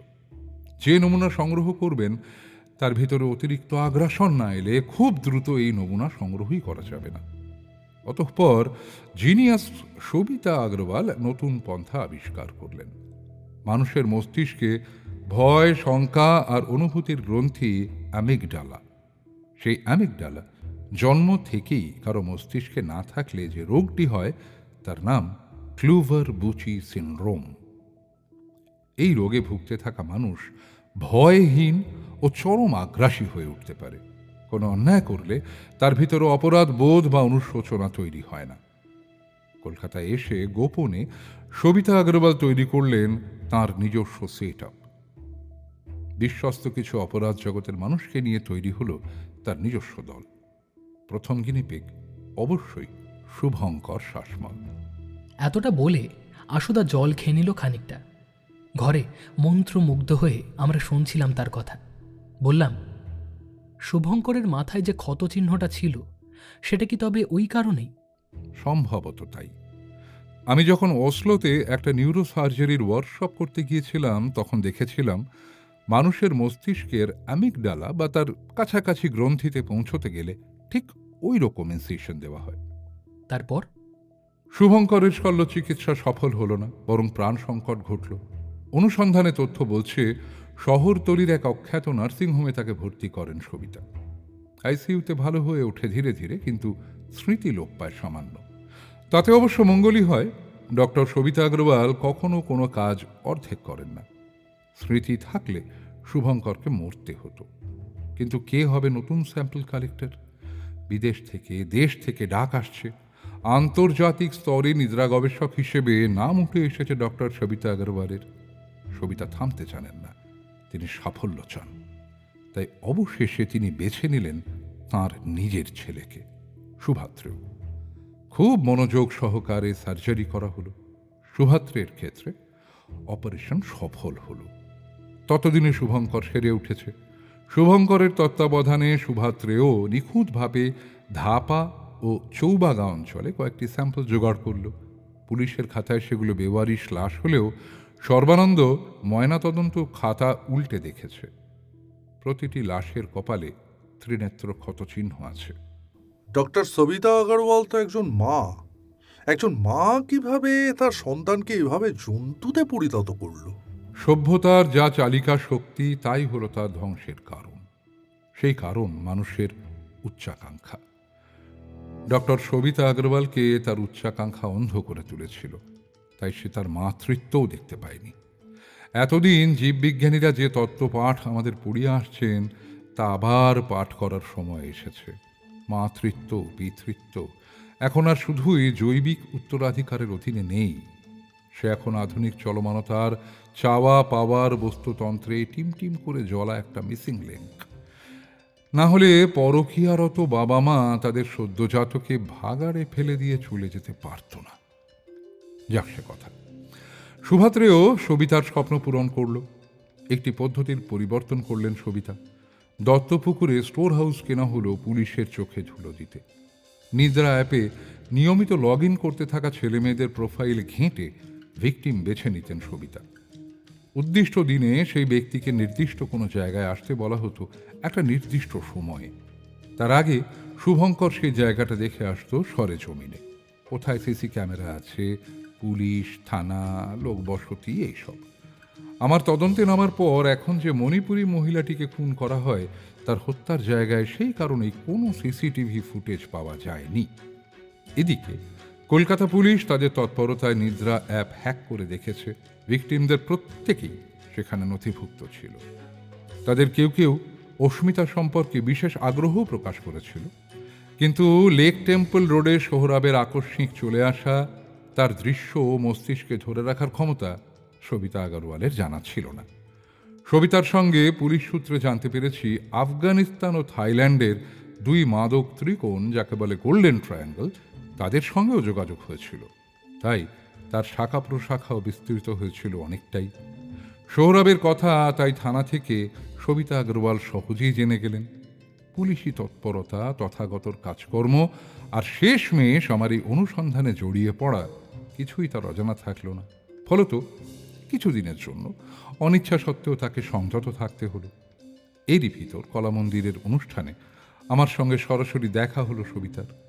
সবিতা ভয় পেয়ে গেলেন, তাই আমাকে আর অর্ককে ডেকে পাঠালেন। অর্ককে সামান্য ধন্দ দেখিয়ে আমাকেও একটু বিচলিত করতে চাইলেন। এদিকে ভিতরে ভিতরে অস্মিতার সরবরাহ কমে আসছিল। আমি আর অর্ক দত্তপুকুরে নিজেরা গিয়ে দেখে এসেছি সেই বিপুল চাহিদার সামনে ধুঁকতে থাকা সরবরাহকারী স্টকিস্টদের মুখ। এর ভেতরেই ঘটে গেল আশ্চর্য এক ঘটনা। সোহরাব নিদ্রা অ্যাপে যোগ দিল। এ যেন মেঘ না চাইতে জল। বাকিটুকু সোহরাব বলুক। আমার এই রোগ স্যার, এক দৃশ্য বারবার ভাসতে থাকে চোখের সামনে, চেষ্টা করলেও সরে না। লেক টেম্পল রোডের হত্যাকারীর হুডে ঢাকা মুখের ঝলক আমার চোখের সামনে ভাসছিল বারবার, ফলে ঘুম উড়ে গেল আমার। এক শিল্পী বন্ধু বলল নিদ্রা অ্যাপের কথা, যোগ দিলাম। ধাপে ধাপে পেলাম অস্মিতার খোঁজ। ওরাই আমাকে বলেছিল টলিপাড়ায় যেতে। আমি টাকা অনলাইনে পাঠিয়ে দিয়েছিলাম, কিন্তু যেদিন যাবার কথা মাথা তুলতে পারছিলাম না কিছুতেই। মধুরা আমার সঙ্গে ছিল, আমরা একসঙ্গে ভাসান নিয়ে একটা সেট সাজাচ্ছিলাম। ও বলল তোমাকে যেতে হবে না, আমি যাচ্ছি। আমি রাজি হয়ে গেলাম। এখন ভাবছি কেন রাজি হলাম। সেদিন মধুরা নয়, আমার থাকার কথা ছিল ওইখানে। একবারও ভাবিনি এই নিদ্রা অ্যাপের সঙ্গে ওই সিরিয়াল খুনের যোগ রয়েছে। তাই মধুরার মৃত্যুর পরেও ওদের সঙ্গে যোগাযোগ করেছিলাম। গিয়েছিলাম কুমোরটুলি, কাজের ফাঁকে ঘাটের দিকে আসতে বলেছিল অ্যাপ। সেদিন আশুদা না থাকলে। যেদিন সবিতা আগরওয়ালের বাড়িতে আমরা গেলাম, আমার সন্দেহ হয়েছিল সুভাত্রেয়কে নিয়ে।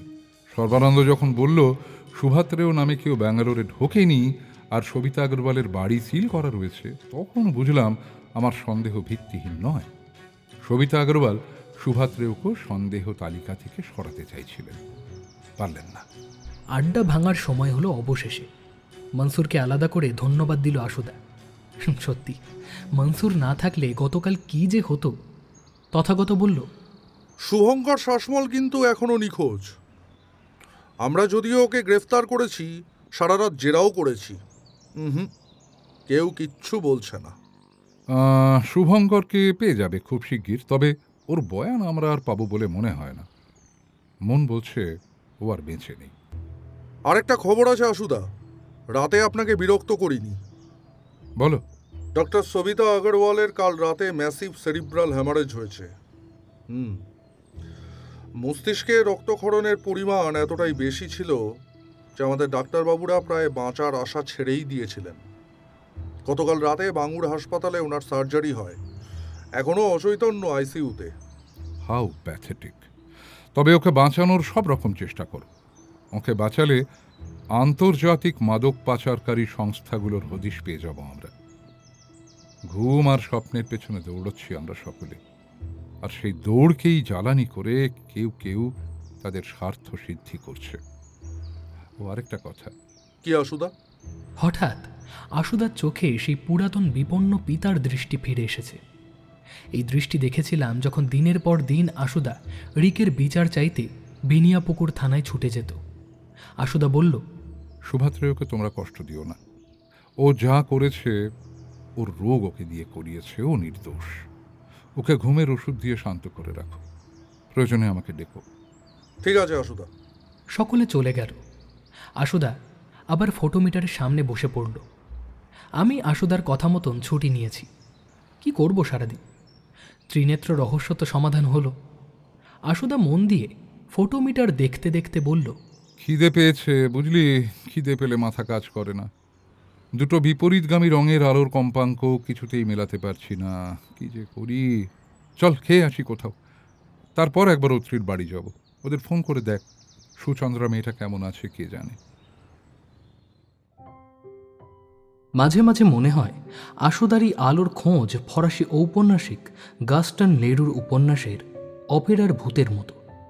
এই খোঁজ, আলোর যে কম্পাঙ্ক আশুদা খোঁজে চলেছে, সেই খোঁজ শেষ হবার নয়, কারণ সেই আলো কোনো ফটোমিটারে কয়েদ নেই। সেই আলো আসলে মানুষের মনের ভিতরের জটিল অলিগলিতে উঁকি দিতে থাকা সম্ভাবনার অন্ধকারের প্রতি ভারসাম্য। সেই ভাবনাটুকু মনের ভিতরে বয়ে নিয়ে বিকেলের দিকে গেলাম অত্রির বাড়ি।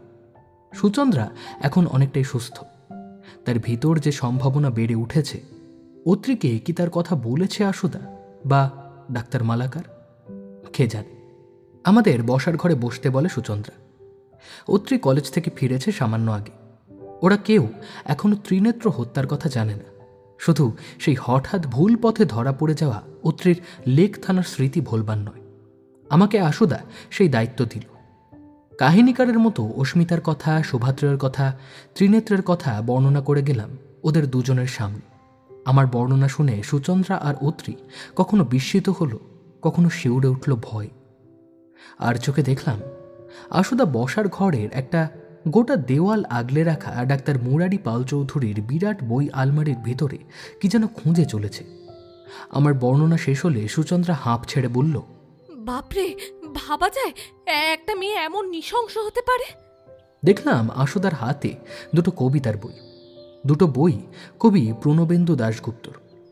সদর স্ট্রিটের বারান্দা আর নিজস্ব ঘড়ির প্রতি। তৃতীয়টি একটি লাল রঙের ডায়েরি। আশুদার কথা থেকে বুঝেছি ওটি ডাক্তার মুরারি পাল চৌধুরীর গানের ডায়েরি। গাড়িতে বসতে বসতে আশুদা বলল, অনেকদিন বাদে একজন প্রণবেন্দু দাশগুপ্তর কবিতা পাঠক পেলাম। ভদ্রলোক বেশ আবেগপ্রবণ পাঠক বলতে হবে, কারণ প্রথম বইটি কৃত্তিবাস থেকে বের হয় 1966 সালে, আর দ্বিতীয় বইটি আনন্দ পাবলিশার্স থেকে 1975-এ। দুটি বই এখন আর পাওয়া যায় না। চল আজ রাতে এদের ডিসেক্ট করে দেখি কি পাওয়া যায়। রাতে শহরে রবীন্দ্র সরোবর যেন কুহুকিনীর চোখের মতন চেয়ে থাকে আমাদের দিকে। আমাদের ঘরের বারান্দা থেকে এই দৃশ্য বিনিদ্র রাতে রোজ দেখি। এই বাড়ি আমার পৈতৃক সূত্রে পাওয়া ঠিকই, ঠিক পিতার সরাসরি সূত্রে নয়। তার ছোট ভাই অর্থাৎ আমার ছোট কাকু ছিলেন ভূপর্যটক। শেষবার উত্তরবঙ্গে আলিপুরদুয়ার থেকে দেশ ছাড়ার আগে তিনি তার কলকাতার এই ফ্ল্যাট বাবার নামে করে যান। তারপর ছোট কাকুকে আর দেখা যায়নি, সন্ধানও পাওয়া যায়নি কোথাও। শোনা যাচ্ছিল ভাইকিং তন্ত্র সাধনা তার মনে ঘর করেছিল শেষ বয়সে। সেই তন্ত্র টানে তিনি নাকি এদেশের পাট চুকিয়ে উপশালা পাড়ি দিয়েছিলেন। এই ফ্ল্যাটে থাকতে থাকতে আমি কলকাতা শহরকে পাখির মতন দেখতে শিখেছি।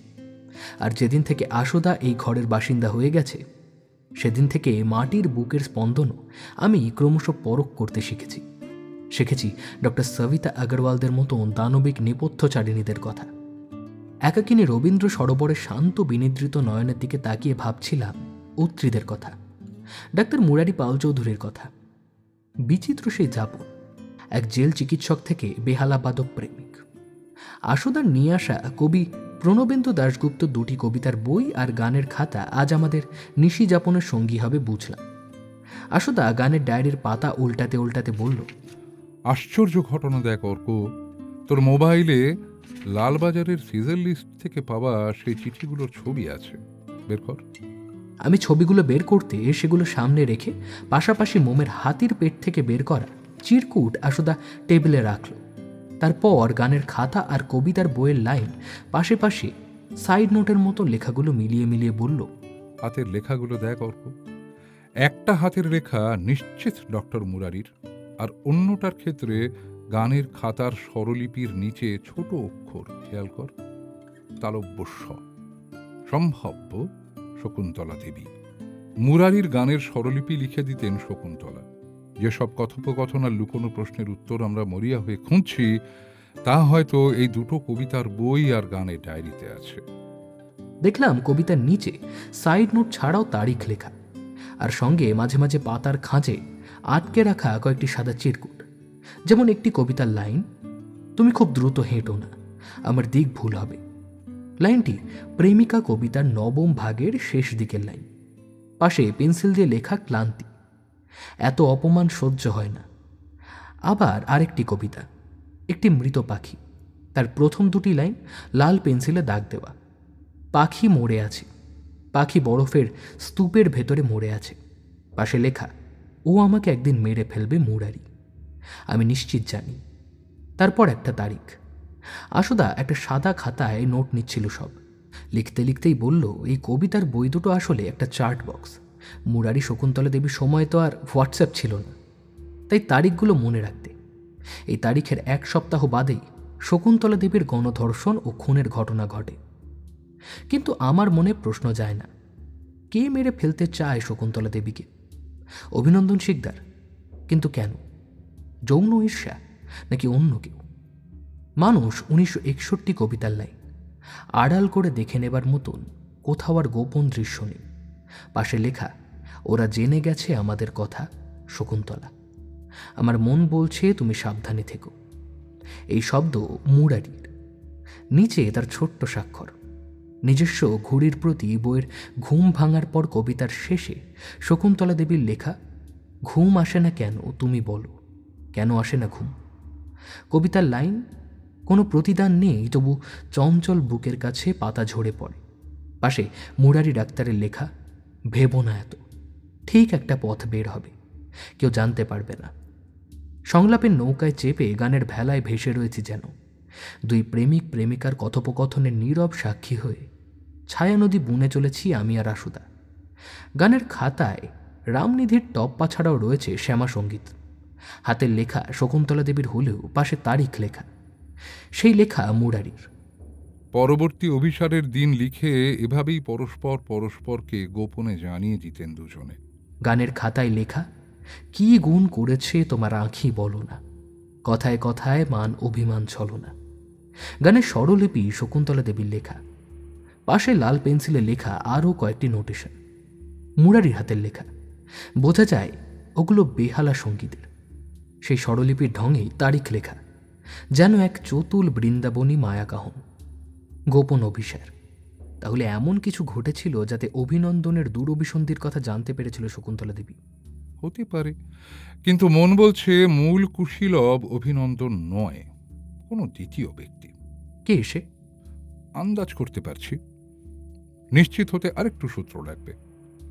কাল মনসুরকে ডেকে পাঠাতে হবে। মন বলছে ও আমাদের কিছু একটা লুকোচ্ছে। তুই শুয়ে পড়, আমি আরো কিছুক্ষণ এই বই খাতা ঘেঁটে ঘেঁটে দেখি। অগত্যা আমি অনিচ্ছা সত্ত্বেও ঘরে ফিরে গেলাম। আর চোখে ঘড়িতে দেখলাম সময় ভোর 5:45।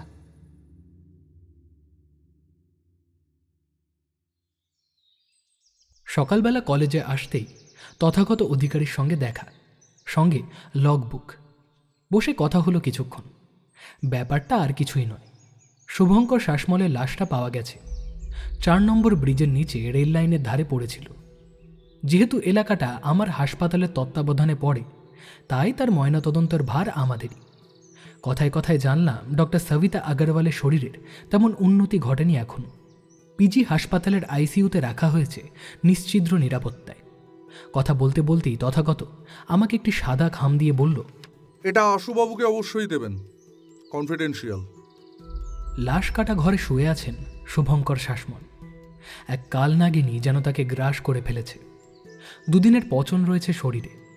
তার তীব্র দুর্গন্ধ ফরমালিন ঢাকতে পারেনি। মুখ ঢেকে ব্যবচ্ছেদে মন দিলাম। এই কাজটা নিজেই করব ঠিক করেছিলাম, তাই আর জয়ন্তকে ডাকিনি।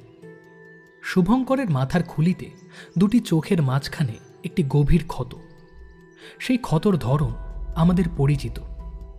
মস্তিষ্কের পিনাইল গ্রন্থিসহ বেশ কিছুটা অংশ নেই, অর্থাৎ প্রমাণ লোপাট করতে নিজের সুযোগ্য অনুচর শুভঙ্করকেও রেহাই দেয়নি সবিতা। শুভঙ্করের হৃৎপিণ্ড পাকস্থলী এক এক করে বের করছিল রাজু ডোম।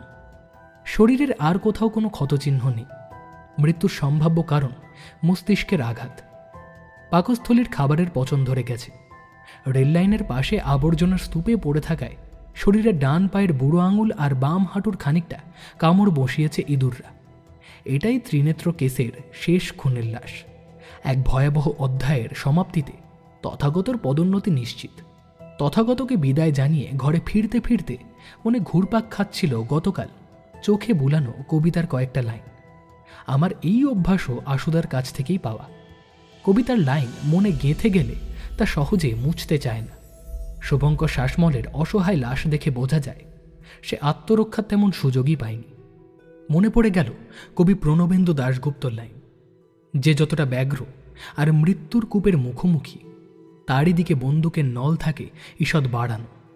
পশু পাখি পতঙ্গ মানুষ বলে আলাদা কিছু নেই, শুধু উপস্থিত আছে তার সার্চ লাইটের মতন ঘূর্ণমান প্রকৃতির নিজস্ব মুকুর। নানান কাজের ভিতরে একটি কাজ আশুদার দেওয়া, মনসুর গাজীকে তলব করতে হবে।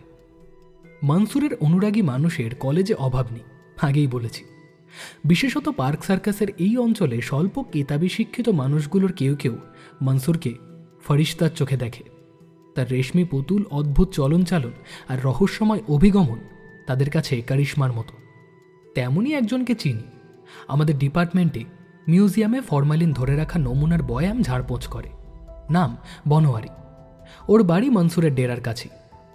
বনোয়ারিকে চিরকুট হাতে পাঠালাম মনসুরকে তলব করতে। ফারিস্তাই বটে। এই আধুনিক কৃত্রিম বুদ্ধিমত্তার যুগেও মনসুরের হাতে প্রাগৈতিহাসিক মোবাইল, যা বছরের অর্ধেক সময় বন্ধ থাকে। কখন তা সচল হবে তার খবর একমাত্র আল্লাহ তালাই জানে। আর তার অন্ধবিশ্বাস এক তুলো ফোলানো সেলাই ফোড়াই করা পুতুল, যার গতিবিধি বিজ্ঞানের আঙ্গিকে নিয়ন্ত্রণ করা অসম্ভব। বনোয়ারি চিরকুট পৌঁছে জানালো মনসুর কাছাকাছিই আছে, চিরকুট পৌঁছে যাবে। অর্থাৎ আজ সন্ধ্যায় আশুদা আর আমার দেখা হচ্ছেই তার সঙ্গে। ঘরে ফিরতে বিকেল হলো। গাড়ি গ্যারেজে ঢোকাতে গিয়ে এক ঝলক নজর গেল আমাদেরই ফ্ল্যাটের একতলায় একপাশে গড়ে ওঠা একটা নতুন কফি শপের দিকে। কফি শপের নামটা বেশ অদ্ভুত, বিকল্প যোগ। আশুদা বলেছে এই বিকল্প যোগ সাধনার এক অঙ্গ। বস্তুকে স্পর্শ না করে শুধুই শব্দ আর অক্ষর দিয়ে উপলব্ধি করা। আমি দেখলাম কফি শপের একটি কর্নার টেবিলে বসে আশুদা এক অপরিচিতা তরুণীর সঙ্গে কথা বলছে। আমি এ সময় অপ্রত্যাশিত প্রবেশের পরিপন্থী নই, তাই গাড়ি যথাস্থানে রেখে উঠে এলাম নিজেদের ফ্ল্যাটে। বাইরে গোধূলির আবছায়া আমাদের বসার ঘরের টেবিলে রাখা আশুদার রঙের গোলকে অদ্ভুত বর্ণালীযুক্ত হয়েছে যেন। থিয়েটারে আলোর ভারসাম্য যেমন, ঠিক তেমনই মানুষের জীবনে আবেগ ও অনুভূতির ভারসাম্য। টেবিলের এক কোনায় রাখা মুনসেলের জল রঙে আঁকা কয়েকটি ফুলের ছবি, আরেকটি কালার গ্রুপ চার্ট। আমি তথাগতর দেওয়া সাদা খাম তার পাশে রেখেই নিজের ঘরে ফিরে এলাম। কিংবদন্তি শিল্পী রাফায়েল টিটিয়ান ভেলাস্কেজ যেভাবে ধূসর রং নিয়ে পরীক্ষা করেছে তা আর হয়তো কেউ করেন। মুনসেল বলছেন ধূসরকে রঙগুলোকে চিনতে পারাই রং গবেষণার সবচেয়ে কঠিন কাজ। আমার চারপাশে এখনও ধূসরতা কাটেনি। কে ওই তরুণী যার সঙ্গে আশুদা কথোপকথনরত, সে কথা জানতে হবে। তবে কি নতুন কোনো রহস্য সন্ধানে নেমে পড়ল আশুদা, নাকি আশুদার পূর্ব পরিচিত কেউ? এই অনধিকার চর্চাই বা কেন করছি অবচেতনে, তা আমার জানা নেই। তবু আশুদার জীবনে প্রতিটি বাঁকে লুকিয়ে থাকা ধূসরতার প্রতি আমার প্রবল অপ্রতিরোধ্য আগ্রহ। সে আগ্রহ যেন অধিকারের আকার ধারণ করেছে। সন্ধ্যা হতেই আশুদা ফিরল ঘরে, কিন্তু আমি প্রশ্ন করলাম না কোনো, বরং প্রবল উৎসাহে বললাম শুভঙ্কর শ্বাসমলের লাশ উদ্ধারের কথা। আশুদা শুনল মন দিয়ে, তারপর সাদা খাম খুলে তথাগতর দেওয়া কাগজগুলো মন দিয়ে পড়তে লাগল। পড়ে নিশ্চিন্ত চোখে কাগজগুলি আবার খামে ভরে বলল, আমার অনুমান সুনিশ্চিত করতে তথাগতর এই দুটো কাগজের প্রয়োজন ছিল। কি আছে ওর ভেতরে? অলোককৃষ্ণ আর মুরারিপাল চৌধুরীর মৃত্যুর ময়না তদন্তের রিপোর্ট। প্রথমটা খানিকটা হলেও আমিও অনুসন্ধানে যুক্ত থাকার কারণে আন্দাজ করেছিলাম, আর দ্বিতীয়টি জেলারের জেল রিপোর্ট থেকে নেওয়া। তা কি বলছে ওরা? অলোককৃষ্ণের মৃত্যু হয় মৃগীর জন্য মস্তিষ্কে রক্তক্ষরণের কারণে, কিন্তু এই মৃগী সাধারণ মৃগী নয়। অলোককৃষ্ণ জেলে বন্দি থাকাকালীন তার শরীরের ভিতর বেশি মাত্রায় স্ট্রিকনিন পাওয়া গেছে, যা একজন মানুষকে বেশি মৃগীর পরিপন্থী করে তুলেছিল। ও, আর অলোককৃষ্ণ জেলের খাবার আসতো ডাক্তার মুরারি পাল চৌধুরীর বাড়ির থেকে, তাই তো? ঠিক তাই। তাহলে কি দাঁড়ালো? মুরারি পাল চৌধুরীর বাড়ির থেকে আসা খাবারে কেউ স্ট্রিকনিন মিশিয়ে দিত, ঠিক? ঠিক। এবার প্রশ্ন, কে এবং কেন? কি হতে পারে? তার আগে খটকা। অত্রির বাড়ির বই আলমারি থেকে বের করা আগাথা ক্রিস্টির বইটি, যার কিছু অংশ লাল পেন্সিল দিয়ে দাগ দেওয়া, সেই অংশ যেখানে অপরাধী তার ভিকটিমকে ওই স্ট্রিকনিন বিষ ঢেলেই মেরে ফেলছে। তবে কি মুরারি পাল চৌধুরীর বাড়ির কেউ? নাকি ডাক্তার মুরারি পাল চৌধুরী নিজে? যদি ধরে নি দ্বিতীয়টাই, তাহলে এবার প্রশ্ন কেন? অলোক কৃষ্ণের স্ত্রী শকুন্তলা দেবীর সঙ্গে মুরারির একটা গভীর সম্পর্ক ছিল কোনোভাবে, সেটাই কি কারণ? তাহলে মৃত্যুর সময় মৃগীর ট্রিগার ঘটাতে হত্যাকারী শকুন্তলা দেবীর গান ইয়ারফোনে ব্যবহার করল কেন? তবে কি শকুন্তলা দেবীর সেই সন্দেহ কেউ বা কারা তাকে মেরে ফেলবে? হতে পারে। মন বলছে অলকৃষ্ণর রহস্যজনক মৃত্যুর পেছনে শকুন্তলা দেবীর দ্বিতীয় ধর্ষকের আসল পরিচয় লুকিয়ে আছে। আর দ্বিতীয় ডাক্তার মুরারি পাল চৌধুরীর মৃত্যু। প্রত্যক্ষদর্শী ও জেলারের রিপোর্ট অনুযায়ী তিনি বারবার পড়ে যেতেন, হাত কাঁপত বলে বেহালা বাজাতেন। মৃত্যুর কারণ মস্তিষ্কে রক্তক্ষরণ, অর্থাৎ স্বাভাবিক মৃত্যু। ডাক্তার নিখিলেশ মালাকার নিজে বলেছেন তার শার্কাট ম্যারিটোথ ব্যাধি ছিল। বেশ, এখন প্রশ্ন, অলোক কৃষ্ণর খুনি আর শকুন্তলা দেবীর ধর্ষক কি একই ব্যক্তি? ঠিক তাই। সে প্রশ্নের উত্তর দিয়ে দিতে পারে সে এখন তোর ফ্ল্যাটের দরজার বাইরে অপেক্ষা করছে। আশ্চর্য, আশুদা বলা মাত্রই কলিং বেল বেজে উঠল। দরজা খুলে দেখি দরজার ওপারে দাঁড়িয়ে রয়েছেন মনসুর গাজী। মনসুরের চোখে মুখে একটা অস্থিরতা লক্ষ্য করলাম। সোফায় বসতে বসতে বললেন, একটু পানি দিবেন? আমি জল আনতেই সে জল ঢকঢক করে খেয়ে ফেলল। আশুদা বলল, মনসুর, আজ তোমাকে এখানে আনার কারণ কয়েকটা যুক্তির দরজা খুলছে না, তোমার সাহায্য ছাড়া খুলবেও না। তুমি সাহায্য করো। হ্যাঁ, বলেন। অলকৃষ্ণ তো তুমি আগেই বলেছ দেবতার মতো মানুষ ছিলেন। মুরারি ডাক্তার আর শকুন্তলা দেবী কেমন মানুষ ছিলেন? মনসুর বলল না কিছু। এক দৃষ্টে আশুদার রঙের গোলকের দিকে তাকিয়ে রইল। আশুদা বলল, আমি জানি তুমি জানো। বলো মনসুর, ওদের ভিতরে কেমন সম্পর্ক ছিল? বিশ্বাস করেন, আমি জানি না। তুমি জানো মনসুর, তুমি বললে আমি বলে দেব রেশমি কোথায় আছে। মনসুর চমকে তাকালো আশুদার দিকে। আমার রেশমিকে খুঁজে পাওয়া যাচ্ছে না, এই কথা আপনি জানলেন কি করে? এই বিদ্যে কি তুমি একাই জানো মনসুর? এখন বলো।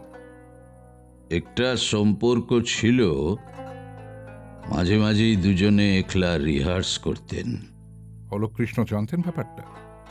প্রথম জানতেন না, পরে জানতে পারেন। তারপর জেনে কি প্রতিক্রিয়া হলো তার? আলোক কৃষ্ণ ফরিস্তা আছেন, ফরিস্তা। আমার আপা ওর জন্য জিন্দা আছে, উনি রাখতেন না, মাফ করে দিয়েছিলেন। মিথ্যে বলছো মনসুর, ঠিক করে বলো। দেখলাম দুই বিপরীত প্রান্তের মানুষ পরস্পরের চোখে চোখ রেখে যেন বুদ্ধির ডুয়েল খেলে চলেছে। শকুন্তলা ম্যাডাম খুব ভালো ইনসান, বহুত আচ্ছা, নরম মন। এ ডাক্তার মুরারি পাল চৌধুরীর সঙ্গে ফেসে গেলেন। তারপর আমি খবর এনে দিতাম আর অলোক স্যার শুনতেন। তারপর তারপর একদিন অলোক স্যার আর শকুন্তলা ম্যাডামের ভিতর খুব ঝগড়া হলো, বহুত। অলোক স্যার বেরিয়ে গেলেন ঘর থেকে। শকুন্তলা ম্যাডাম কাঁদছিলেন। তুমি তখন কোথায় ছিলে? আমি ওই অলোক স্যারের জন্য পারম্যাঙ্গানেট আনতে গিয়েছিলাম, তো তখন দেখলাম। কি দেখলে মনসুর? আলোক স্যার ফরিস্তা। কি দেখলে বলো। দেখলাম আলোক স্যার তার বিবির উপর হাত তুললেন, তবে ওটা রাগের মাথায় স্যার। হ্যাঁ, সবার হয়, ও কিছু নয়। হ্যাঁ, বেশ। আচ্ছা মনসুর, যেদিন ওই ভয়ানক ঘটনাটা ঘটেছিল সেদিন তুমি কোথায় ছিলে? সেদিন একটা কাজে কলকাতার বাইরে ছিলাম। হ্যাঁ। মিথ্যে বলো না মনসুর। আচ্ছা, আমাকে একটা কথা বলো তো। সেদিন বললে শকুন্তলা দেবীর ধর্ষক আর খুনি কে জানতে পারলে জিন্দা থাকতো না। সত্যি কি তাই মনসুর? সত্যি তুমি জিন্দা রাখতে না? রাখোনি কি? সেদিন ওই ঘটনার সময় দরজার আড়াল থেকে তুমি কি দেখোনি সবকিছু মনসুর?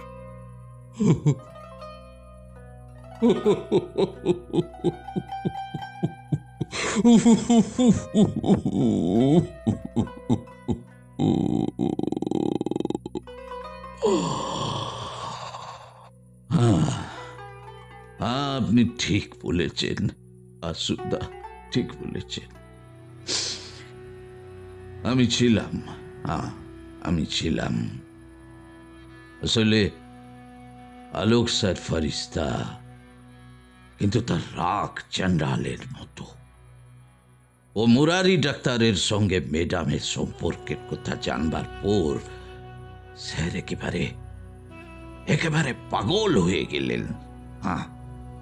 আমি ছাড়াও অভিনন্দন বাবুকে ম্যাডামের পিছনে লাগিয়ে দিলেন।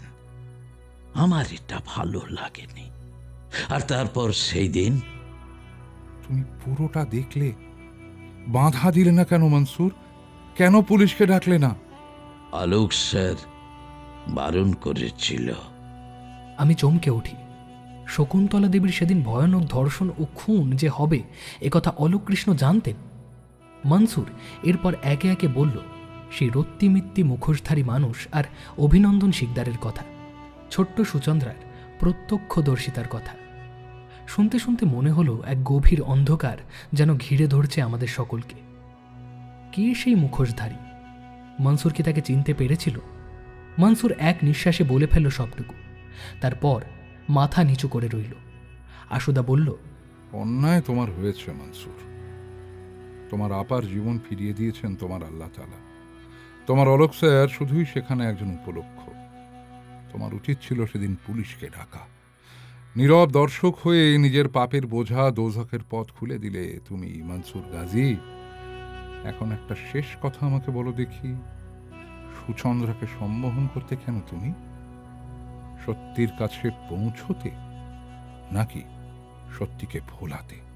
মনসুর বিস্ফারিত চোখে আশুদার দিকে তাকালো। আশুদা শান্ত হয়ে বলল, সুচন্দ্রা কি সেদিন ওই রত্তিমিত্তির আড়ালে থাকা মানুষটাকে চিনে ফেলেছিল? জানি না স্যার, বিশ্বাস করে জানি না। তুমি জানো মনসুর, জানো। সেই কারণেই তুমি ওকে ভোলানোর চেষ্টা করতে, তাই না? মনসুর অপরাধীর মতন মাথা নেড়ে সম্মত হয়ে উঠে পড়ল। আশুদা আশ্বস্ত করে, তোমার ভয় নেই মনসুর। যা ঘটে গেছে তা তো অতীত। পুলিশের খাতায় একটা ক্লোজড কেস। আমি তথাগতকে বলে দেব। শুধু আমার সত্যিটা নিশ্চিতভাবে জানার ছিল। এবার তুমি মুক্ত, যাও। আমার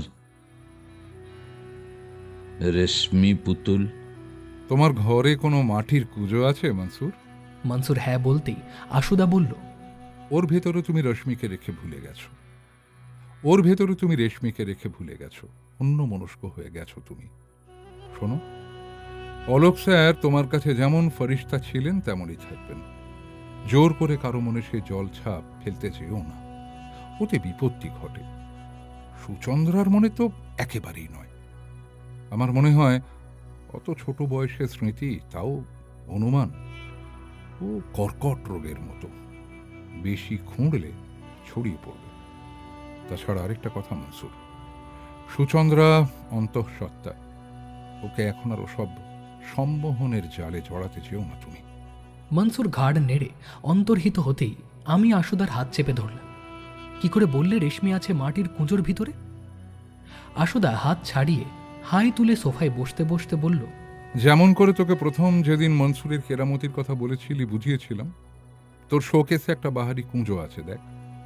মনসুর যখন ঘরে ঢুকলো ওর মুখ চোখ অস্থির, হাতে রেশমি পুতুল নেই। বুঝলাম ও রেশমিকে নিয়ে চিন্তায় আছে।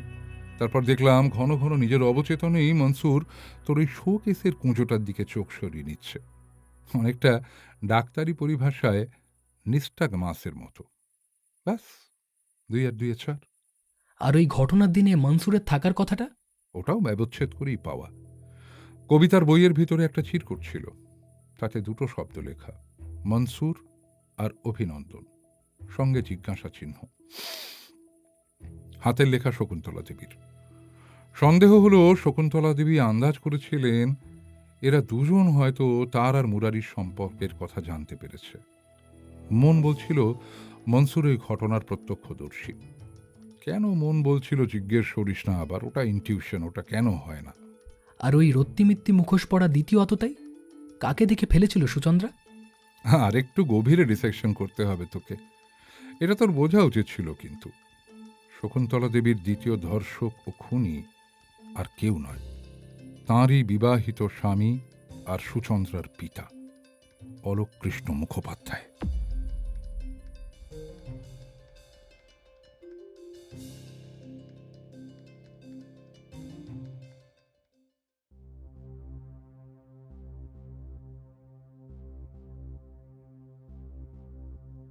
আমরা সবাই মিথ্যার সংসারে জন্ম নিই, বেঁচে থাকি, আর শেষমেশ সেই মিথ্যাকেই ভর করে মরে যাই।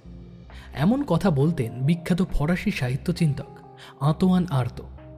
এই চারপাশ, এই চেতন বাস্তব, এসব কি বাস্তব না পরাবাস্তব?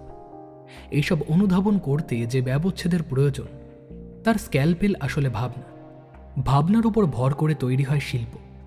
ঠিক যেমন আশুদার রঙের গোলকের কেন্দ্রে জ্বলা আলোর উৎস থেকে জন্ম নেয় অজস্র কম্পাঙ্কের আলো, তেমনি এক শৈল্পিক উৎস থেকে জন্ম নিয়েছিল চিত্রকূট অপেরা শিল্পী গোষ্ঠী।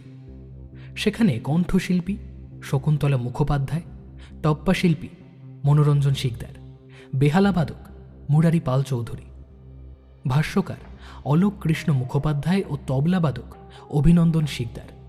সায়ান্তের থিয়েটারে একসময় যেমন দর্শক স্নিগ্ধ আশ্রয় খুঁজে পেত, চিত্রকূট ছিল তেমনই একটি দল।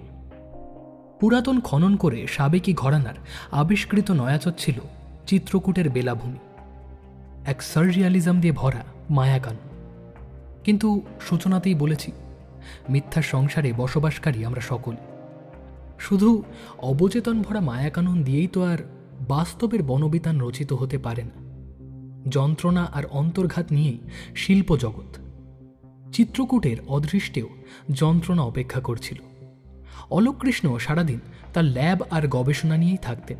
সেই শূন্যতা পূরণ করতে গিয়ে মুরারির সঙ্গে শকুন্তলা দেবীর একটা সম্পর্ক গড়ে উঠল। সম্পর্ক ক্রমশ গভীর হল। এদিকে মুরারি পাল চৌধুরী ও শকুন্তলা দেবী দুজনেই বিবাহিত। মুরারির পুত্র অত্রি আর শকুন্তলা দেবীর কন্যা সুচন্দ্রার জন্ম হয়ে গেছে। একদিন অলোক কৃষ্ণ সন্দেহ করলেন শকুন্তলার পরকীয়া, কিন্তু কে সেই গোপন প্রেমিক অলোক কৃষ্ণ ধরতে পারলেন না। যেমন মনসুর বলেছিল, তার ভিতরকার উত্তেজনা ও ক্রোধ তিনি বাইরে প্রকাশ পেতে দিলেন না। ভিতর ভিতর অভিনন্দন আর মনসুর মারফত খবর নিতে থাকলেন। এদিকে মুরারি পাল চৌধুরীর গানের খাতা বা কবিতার বইগুলো ঘাঁটলে বোঝা যায় অলোক কৃষ্ণ আর শকুন্তলা দেবীর ভিতরে শারীরিক ও মানসিক দূরত্ব বেড়ে যাচ্ছিল ক্রমশ। শকুন্তলা দেবীর পরকীয়া প্রেম অলোক কৃষ্ণের মনের ভিতর এক ধরনের যৌন ঈর্ষা আর আক্রোশ তৈরি করছিল। তারপর একদিন তার হাতে এলো গোপন প্রেমিককে লেখা শকুন্তলা দেবীর কয়েকটি প্রেমপত্র। মনের ভিতরের ক্রোধ বিকৃতি লাভ করল। অলোক কৃষ্ণ ক্রোধে অন্ধ হয়ে একদিন শকুন্তলা দেবীকে তার বন্ধু অভিনন্দনকে দিয়ে ধর্ষণ করিয়ে খুন করবেন ঠিক করলেন। কিন্তু ক্রোধের ভিতরেও অলোক কৃষ্ণ ভুললেন না ওই ঘটনার সময় ঘরে তার নিজের কন্যা থাকতে পারে। তার মূল উদ্দেশ্য ছিল শকুন্তলা দেবীকে সামাজিকভাবে অপমানিত ও দুশ্চরিত্র প্রমাণ করা। দীর্ঘদিন আগে ঘটে যাওয়া পথ দুর্ঘটনার পর অলোক কৃষ্ণ সামান্য খুঁড়িয়ে হাঁটতেন। লালবাজারে সিজার লিস্টে কাস্টিং মোল্ডে সেই নির্দেশই পাওয়া গেছিল। ধর্ষণ ও ক্রোধের বশে খুনের সময় অলোক কৃষ্ণ রত্তিমিত্তির মুখোশ পড়ে নিল। কিন্তু সন্তানের কাছে পিতার পরিচয় গোপন রাখা কঠিন। সুচন্দ্রা চিনে ফেলল তার পিতাকে, কিন্তু সেই মানসিক আঘাত সে সহ্য করতে পারল না। মনের গভীরে কোনো তীব্র অভিঘাত এভাবে এলে মন সেই অভিঘাতকে অবচেতনে অস্বীকার করে ভুলে থাকতে চায়। মনোবিজ্ঞানে এর নাম ডিনায়েল। সুচন্দ্রার ডিনায়েল সে বাকরুদ্ধ হয়ে গেল কিছুদিন। সেই কারণেই আমরা প্রথম দিন যখন অত্রির বাড়ি গিয়েছিলাম, অত্রি আমাদের সাবধান করে দিয়েছিল শকুন্তলা দেবীর ধর্ষণের পর খুনটা সম্ভবত অলোক কৃষ্ণর পরিকল্পনায় ছিল না। অভিনন্দন শিকদারের বদরাগের অসুখ ছিল, সঙ্গে মদ্যপান ও 2-3টে মারপিটের পুলিশ রেকর্ড। ঘটনার দিন ধর্ষণের পর শকুন্তলা দেবীকে খুন করে পুলিশের সামনে তার নির্লজ্জ পরকীয়ার প্রমাণস্বরূপ চিঠিপত্র প্রদর্শনের পরেও অলোক কৃষ্ণের সন্দেহ ও রাগ মিটল না। সে মনে মনে তখনও তলাশ করে চলেছে কে শকুন্তলা দেবীর গোপন প্রেমিক। এদিকে শকুন্তলা দেবী অলোক কৃষ্ণের এই মনোবিকার ও সন্দেহবোধ সম্ভবত আঁচ করতে পেরেছিলেন। সে কথা সাংকেতিকভাবে কবিতার বই ও গানের খাতায় লিখেছিলেন। গানের খাতার শেষ পাতায় লিখেছিলেন, আমার মুক্তি আলোয় আলোয় এই আকাশে। শকুন্তলা দেবী মুক্তি চাইছিলেন অলোক কৃষ্ণ নাগপাশ থেকে। ডাক্তার মুরারি পাল চৌধুরীর সতর্ক ও বুদ্ধিদীপ্ত নজরে সেই সত্য এড়াল না। ফলত যখন সেই নৃশংস ঘটনাটি ঘটল ও প্রমাণ লোপাট করতে অভিনন্দনকে খুন করলেন অলোক কৃষ্ণ, আর তার সন্দেহের অবকাশ রইল না যে এই কাজ অলোক কৃষ্ণর করা। অলোক কৃষ্ণ তার স্ত্রীকে হত্যা করলেন যৌন ঈর্ষায়, আর মুরারি পাল চৌধুরী অভিযুক্ত অলোক কৃষ্ণকে নিজের প্রভাব খাটিয়ে নিজের তত্ত্বাবধানে নিয়ে এলেন যৌন প্রতিহিংসার বশবর্তী হয়ে। ধীরে ধীরে অলোক কৃষ্ণর খাবারে তিনি কাঠকৃমি বা স্ট্রিকনিন মেশাতে শুরু করলেন। এই বিষ অলোক কৃষ্ণকে মৃগী প্রবণ করে তুলল। একদিন তিনি তাকে ইয়ারফোনে শোনালেন শকুন্তলা দেবীর সেই জনপ্রিয় গানটি, গীতা দত্তর কই চুপকেসে। আশুদা বলে চলে, আমার ধারণা যেদিন অলোক কৃষ্ণের মৃত্যু ঘটে সেদিন তার সেই মারণ ফিটের ব্যারাম ট্রিগার করতে ডাক্তার মুরারি পাল চৌধুরী তাকে সেই সত্য অবশেষে প্রকাশ করেন যা অলোক কৃষ্ণ অপ্রকৃতিস্থ হয়ে খুঁজে চলেছিল। তার স্ত্রী শকুন্তলা দেবীর গোপন প্রেমিক আসলে সেই। বলাই বাহুল্য, অলোক কৃষ্ণ সেই মানসিক আঘাত সহ্য করতে পারেননি। আচ্ছা, মনোরঞ্জন শিকদার কি জানতেন শকুন্তলা দেবীর দ্বিতীয় ধর্ষক ও খুনি তারই স্বামী অলোক কৃষ্ণ? সম্ভবত পুরোটা জানতেন না, তবে আন্দাজ করেছিলেন হয়তো শেষের দিকে। ঘটনার দিন তিনি কলকাতায় ছিলেন না। পণ্ডিত অরুণ কিচলু ফাউন্ডেশনের শাস্ত্রীয় সঙ্গীত সামিটে তাঁর গান ছিল নতুন দিল্লিতে। আমি মিলিয়ে দেখেছি, যেদিন আমরা তাঁর সঙ্গে মহিষাদলে দেখা করতে যাই তিনি তার স্নায়বিক কারণে বলতে পারেননি প্রথমে। পরে পরে তাঁর স্মৃতিতে আসতে মৃত্যুর সময় তিনি সেই সম্ভাবনার কথা বলতে চেয়েছিলেন, হয়তো বলতে পারেননি পুরোটা। আরেকটা কথা বুঝলাম না সুদা, মনসুর গাজী সব জেনেও কেন চুপ থেকে গেল? কৃতজ্ঞতা অর্ক। সমাজে আমরা যাদের নিচের তলায় রাখতে পছন্দ করি তারাই কিন্তু এই কৃতজ্ঞতার প্রকৃত অর্থ বোঝে। মনসুর তার আপার জীবনের জন্য অলোক কৃষ্ণের উপরে কৃতজ্ঞ ছিল।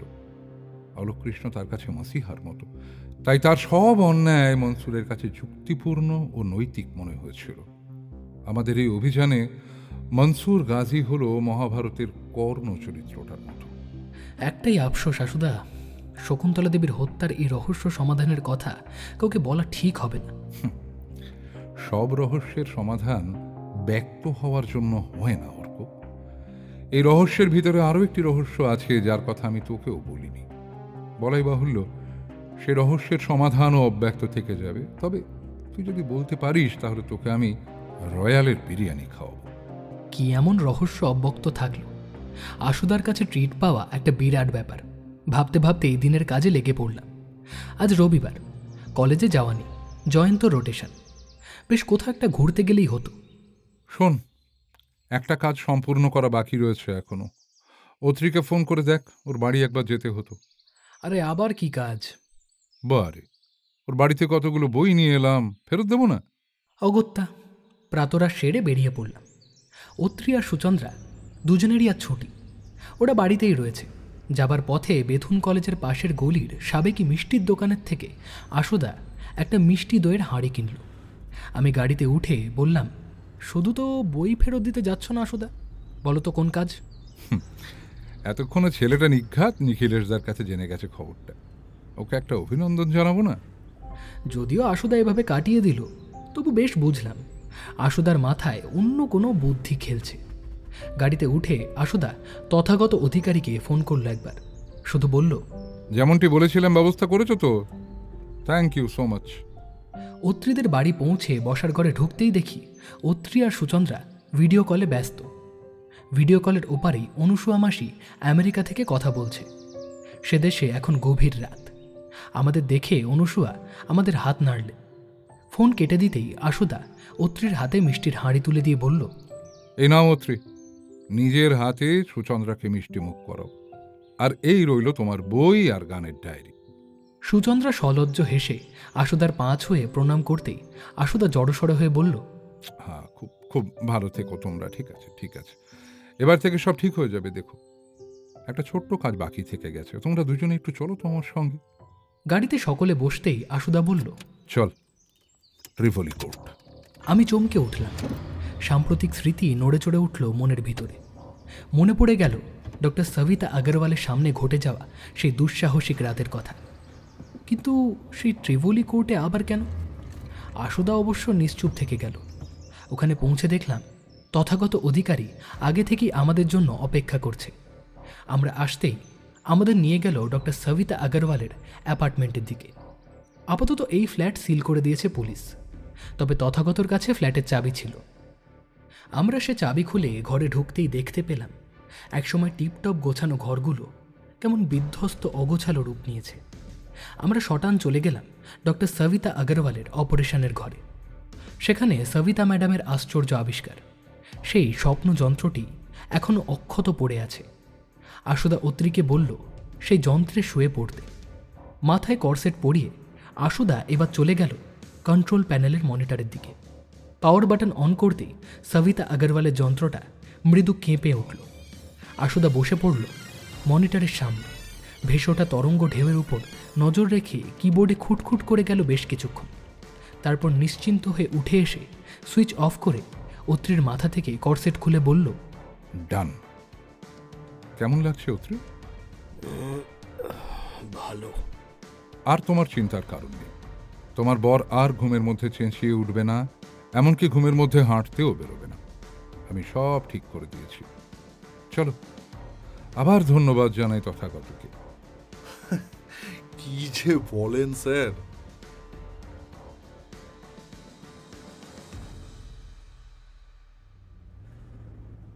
ঘরে ফিরতে ফিরতে বেশ রাগত স্বরেই বললাম, আমাকে যদি কিছুই নাই বলতে চাও তাহলে আর শুধু শুধু আমাকে তদন্তে ঢোকানো কেন বাবু? চড়ছিস কেন? অত্রিকে যে নেপথ্যচারিণী বারবার জ্বালাতন করত, আজ তার থেকে ওকে মুক্ত করে দিলাম। কিভাবে? ডক্টর সবিতা আগরওয়াল একজন জিনিয়াস। একটু কম উচ্চাকাঙ্ক্ষী হলে হয়তো তিনি নিউরোসায়েন্সে ভারতকে বিরল পরিচিতি এনে দিতে পারতেন। আমি তাঁর আবিষ্কৃত ওই যন্ত্রের ভিতর দিয়ে অত্রির চিন্তা তরঙ্গ পরিমাপ করে যে হঠকারী স্মৃতি তাকে জ্বালাতন করছিল তা সরিয়ে দিলাম। আমার ধারণা এর ফলেই অত্রি ঘুমের ভিতরে হাঁটত। সে তো বুঝলাম, কিন্তু অত্রির সেই রহস্যময় নেপথ্যচারিণী কে বললে না তো? ঘরে চল, বলবো। সন্ধ্যার অন্ধকারে আশুদা ডিমার দিয়ে রঙের গোলকের রং নিয়ন্ত্রণ করছে। আশুদার নিয়ন্ত্রণে বর্ণালীর এক প্রান্ত থেকে আরেক প্রান্তে বদলে যাচ্ছে গোলকের রং। আমি ফটোমিটারে চোখ রেখে বসেছি। আমার চোখের সামনে রঙের গোলকের রঙের তরঙ্গ দৈর্ঘ্য ফুটে উঠছে মনিটরে। আশুদার পরীক্ষা শেষ হতে আমি বললাম, এবার বলো তো, অত্রির নেপথ্যচারিণী কে? আশুদা ঘরের আলো জ্বালিয়ে সোফায় বসে বলল, বেশ, শোন তবে। সেদিন নিচের কফি শপে তুই আমাকে একটি মেয়ের সঙ্গে কথা বলতে দেখেছিস। অধীর আগ্রহ সত্ত্বেও জিজ্ঞেস করতে পারিসনি কে ও। মেয়েটিকে তুই চিনতিস না, আমিও চিনতাম না। মেয়েটাই আমার সন্ধান নিয়ে ছুটে এসেছে কলকাতায়। ও কে জানিস? কে? জগদলপুরের তরুণী আদিবাসী নেত্রী লক্ষ্মী সিং। যার বাবা পরশুরাম সিং জগদলপুরে সেলে বন্দী ছিলেন? ঠিক তাই। জগদলপুরে অত্রি গিয়েছিল, আর আমরা ওর পুরনো বাড়ি গিয়েছিলাম শুনে মেয়েটি আমাদের সন্ধান জেনে কলকাতায় আসে। ওই লক্ষ্মী একমাত্র অত্রির জগদলপুরের সবচেয়ে ঘনিষ্ঠ বান্ধবী। শুধু অত্রি নয়, অত্রির পরিবারের সঙ্গেও সবচেয়ে ঘনিষ্ঠ বলা চলে। মেয়েটি আমাকে এক অদ্ভুত তথ্য দিয়ে গেল। কি তথ্য? এটাই যে একবার নাকি পাড়া থেকে কুটুম্বেশ্বর গুহায় গিয়েছিল অত্রি আর লক্ষ্মী। সেখানে গুহার মধ্যে অত্রি হঠাৎ জ্ঞান হারায়। লক্ষ্মী বুঝতে পারছিল না কি করা উচিত। তখন অত্রি সংজ্ঞাহীন অবস্থায় অনসুয়া অনসুয়া বলে ডেকে উঠেছিল। খানিক পরে আপনা থেকেই অত্রির জ্ঞান ফিরে আসে। অত্রি আর লক্ষ্মীর সম্পর্ক নির্ভেজাল বন্ধুত্বের। লক্ষ্মী পরে অত্রিকে জিজ্ঞেস করেছিল এই বিষয়টা। অত্রি তখন বলেছিল এক রহস্যময়ীর কথা, যে তাকে তাড়িয়ে বেড়ায়। স্নানরতা সেই রহস্যময়ী তাকে ঘুমোতে দেয় না। মেয়েটি কোনোভাবে জানতে পেরেছে আমার পরিচয়। ও অত্রিকে সত্যি ভালোবাসে। ভালোবাসে বলেই অত্রির বিবাহিত জীবনে জটিলতা সৃষ্টি করতে চায়নি, চুপি চুপি দেখা করেছে আমার সঙ্গে। তোর মেডিকেল কলেজে অত্রির সেই মৃতদেহের উপর চড়ে বসার কথা কোনোভাবে জানতে পেরেছে। ও চাইছিল অত্রি সেরে উঠুক, আমি ওকে সারিয়ে দিই। হ্যাঁ, অত্রির নেপথ্যচারিণী অনুসুয়া মাসি? তা কি করে সম্ভব? অনুসুয়া মাসি তো অত্রির মায়ের মতো। মানুষের মনের ভয়ানক কালবৈশাখী ঝড়ের সময় কোনটা জানিস? তার বয়স সন্ধি। এই সময়ে তার ভেতরে যৌন অবচেতন তৈরি হয়। ভেবে দেখ, অত্রিদের কৈশোর ও প্রাক যৌবনে অনসুয়া পূর্ণ যুবতী। তাছাড়া তিরথগড়ে অত্রি তাকে স্নানরতা দেখেছিল। অনসুয়া মাসির প্রতি অবচেতনে তার যৌনাকাঙ্ক্ষা জন্ম নেওয়া অসম্ভব নয়। তার উপর এমনিতেই মাতৃসমর প্রতি পুত্রের ইডিপ্লাস কমপ্লেক্স নিয়ে ফ্রয়েডের গোটা একটা তত্ত্ব তো রয়েছে, তাই না? তুমি কি সেই অবচেতনের আকর্ষণ সবিতা আগরওয়ালের যন্ত্র দিয়ে অত্রির স্মৃতি থেকে মুছতে পারলে? পারলাম। ওই যন্ত্রটা তথাগতকে বলেছিলাম বেশি নড়াচড়া না করতে। ওটা একদিন এই রঙ্গলোকের মতোই ছুঁয়ে দেখার লোভ আমার ছিল। অত্রির মন থেকে ওই নেপথ্যচারিণীর স্মৃতি মুছে না ফেললে ওর আর সুচন্দ্রার দাম্পত্যে রাহু গ্রাস কাটত না। এই মুহূর্তে সেটা জরুরি ছিল। বুঝলাম। আমার রয়্যালের বিরিয়ানি হাতছাড়া হলো। হয়নি। একটা আর্টিকেল দিচ্ছি, পড় সূত্র। আশুদা টেবিলের নিচে রাখা ফোল্ডার থেকে কয়েকটা কাগজ বের করে আমার হাতে দিয়ে বলল, আজ রাতে মন দিয়ে পড়ে রাখি সেগুলো, ওর ভেতরে উত্তরটা আছে। পেনসিলভ্যানিয়ার একটা কোটিপতির অকাল মৃত্যুর পর তার সম্পত্তির উত্তরাধিকার দাবি করেছে একটি ছেলে, অথচ সেই লোকটির জীবিত স্ত্রী ছেলেটির উত্তরাধিকার মানছে না। অবশেষে তদন্তে বেরিয়ে এসেছে সেই কোটিপতির প্রথমা স্ত্রীর সন্তান ছেলেটি। অনেকগুলি সূত্রের ভিতর সে জিনগত উত্তরাধিকার চিহ্নর একটি অন্যতম হয়ে উঠেছে একটি রোগ, হান্টিটং কোরিয়া। সেই কোটিপতি মানুষটি ও সম্পত্তির দাবিদার ছেলেটির উভয়ের শরীরে এই একই রোগ ছিল। কোর্ট সেই ব্যাধি চিহ্নকেও জন্মচিহ্নের মান্যতা দিয়েছে। সারা রাত ধরে ভাবলাম কি সংকেত চিহ্ন লুকিয়ে আছে এই নিবন্ধে। হঠাৎ প্রায় মাঝরাতে লাফিয়ে উঠলাম। দৌড়ে বসার ঘরে এসে দেখি আশুদা তার রঙের গোলকের সাজ সরঞ্জাম গুছিয়ে রাখছে। আমাকে দেখে বলল, কি হলো? পেয়েছি। বল। পেনসিলভ্যানিয়ায় বাবা আর ছেলের উত্তরাধিকার চিহ্ন হান্টিটং রোগ, ঠিক তেমনই সারকট মেরিটোথ সিন্ড্রোম, একটা জিনগত রোগ। তা ডাক্তার মুরারি পাল চৌধুরীর শরীরে ছিল, আবার সুচন্দ্রার শরীরেও আছে। এর অর্থ সুচন্দ্রা ডাক্তার মুরারি পাল চৌধুরীর সন্তান, অলোক কৃষ্ণের নয়। Bravo Arka, very good. এবার বুঝলি কেন তোকে আমি আমার তদন্তের সঙ্গী করি? কিন্তু তাহলে তো অত্রি আর সুচন্দ্রা। তাহলে কি অর্ক? জিউস আর হেরা, ওসিরিস আর আইসিস, আমাদের ব্রহ্মপুরাণের দেবী শতরূপা আর মনু, এরা কি সত্যি নয়? মিছেই বাঙালি এক নিরপরাধ কবিকে এত দুঃখ অপমান আর উপেক্ষা দিল। আসল হলো মন, বুঝলি অর্ক? স্বয়ম্ভূর হরতিম মান আকামাম চকামেক শত সাকামিতি না শ্রুতম। বিচিত্র মানুষের মন, মন আর শরীর, শরীর আর মন, তার চলাচল মানচিত্রের ভেতরে এমন কোনো নেপথ্যচারিণী চিরকাল আমাদের বারবার বিভ্রান্ত করবে কে জানে। পোড়ামতে মনু তার ভগিনী শতরূপাকে বিবাহ করে জন্ম দিলেন প্রিয়ব্রত, উত্থানপদ, আকতি, দেবহূতি ও প্রসূতিকে। এই জীবপ্রদীপ থেকেই ব্রহ্মপুরাণ মতে মনুষ্য জাতির সৃষ্টি। সেই সৃষ্টির উৎসে রয়েছে এক সৃষ্টিশীল যোগনিদ্রা। সে নিদ্রাকে কেন্দ্র করেই তো আমাদের যা কিছু অস্মিতা। সেখানে মাতা পিতা সহোদর সহোদরা, অনুজ অগ্রজ তুচ্ছাতি তুচ্ছ। আশুদা মৃদু স্বরে চালিয়ে দিল তার প্রিয় গানটি আবার।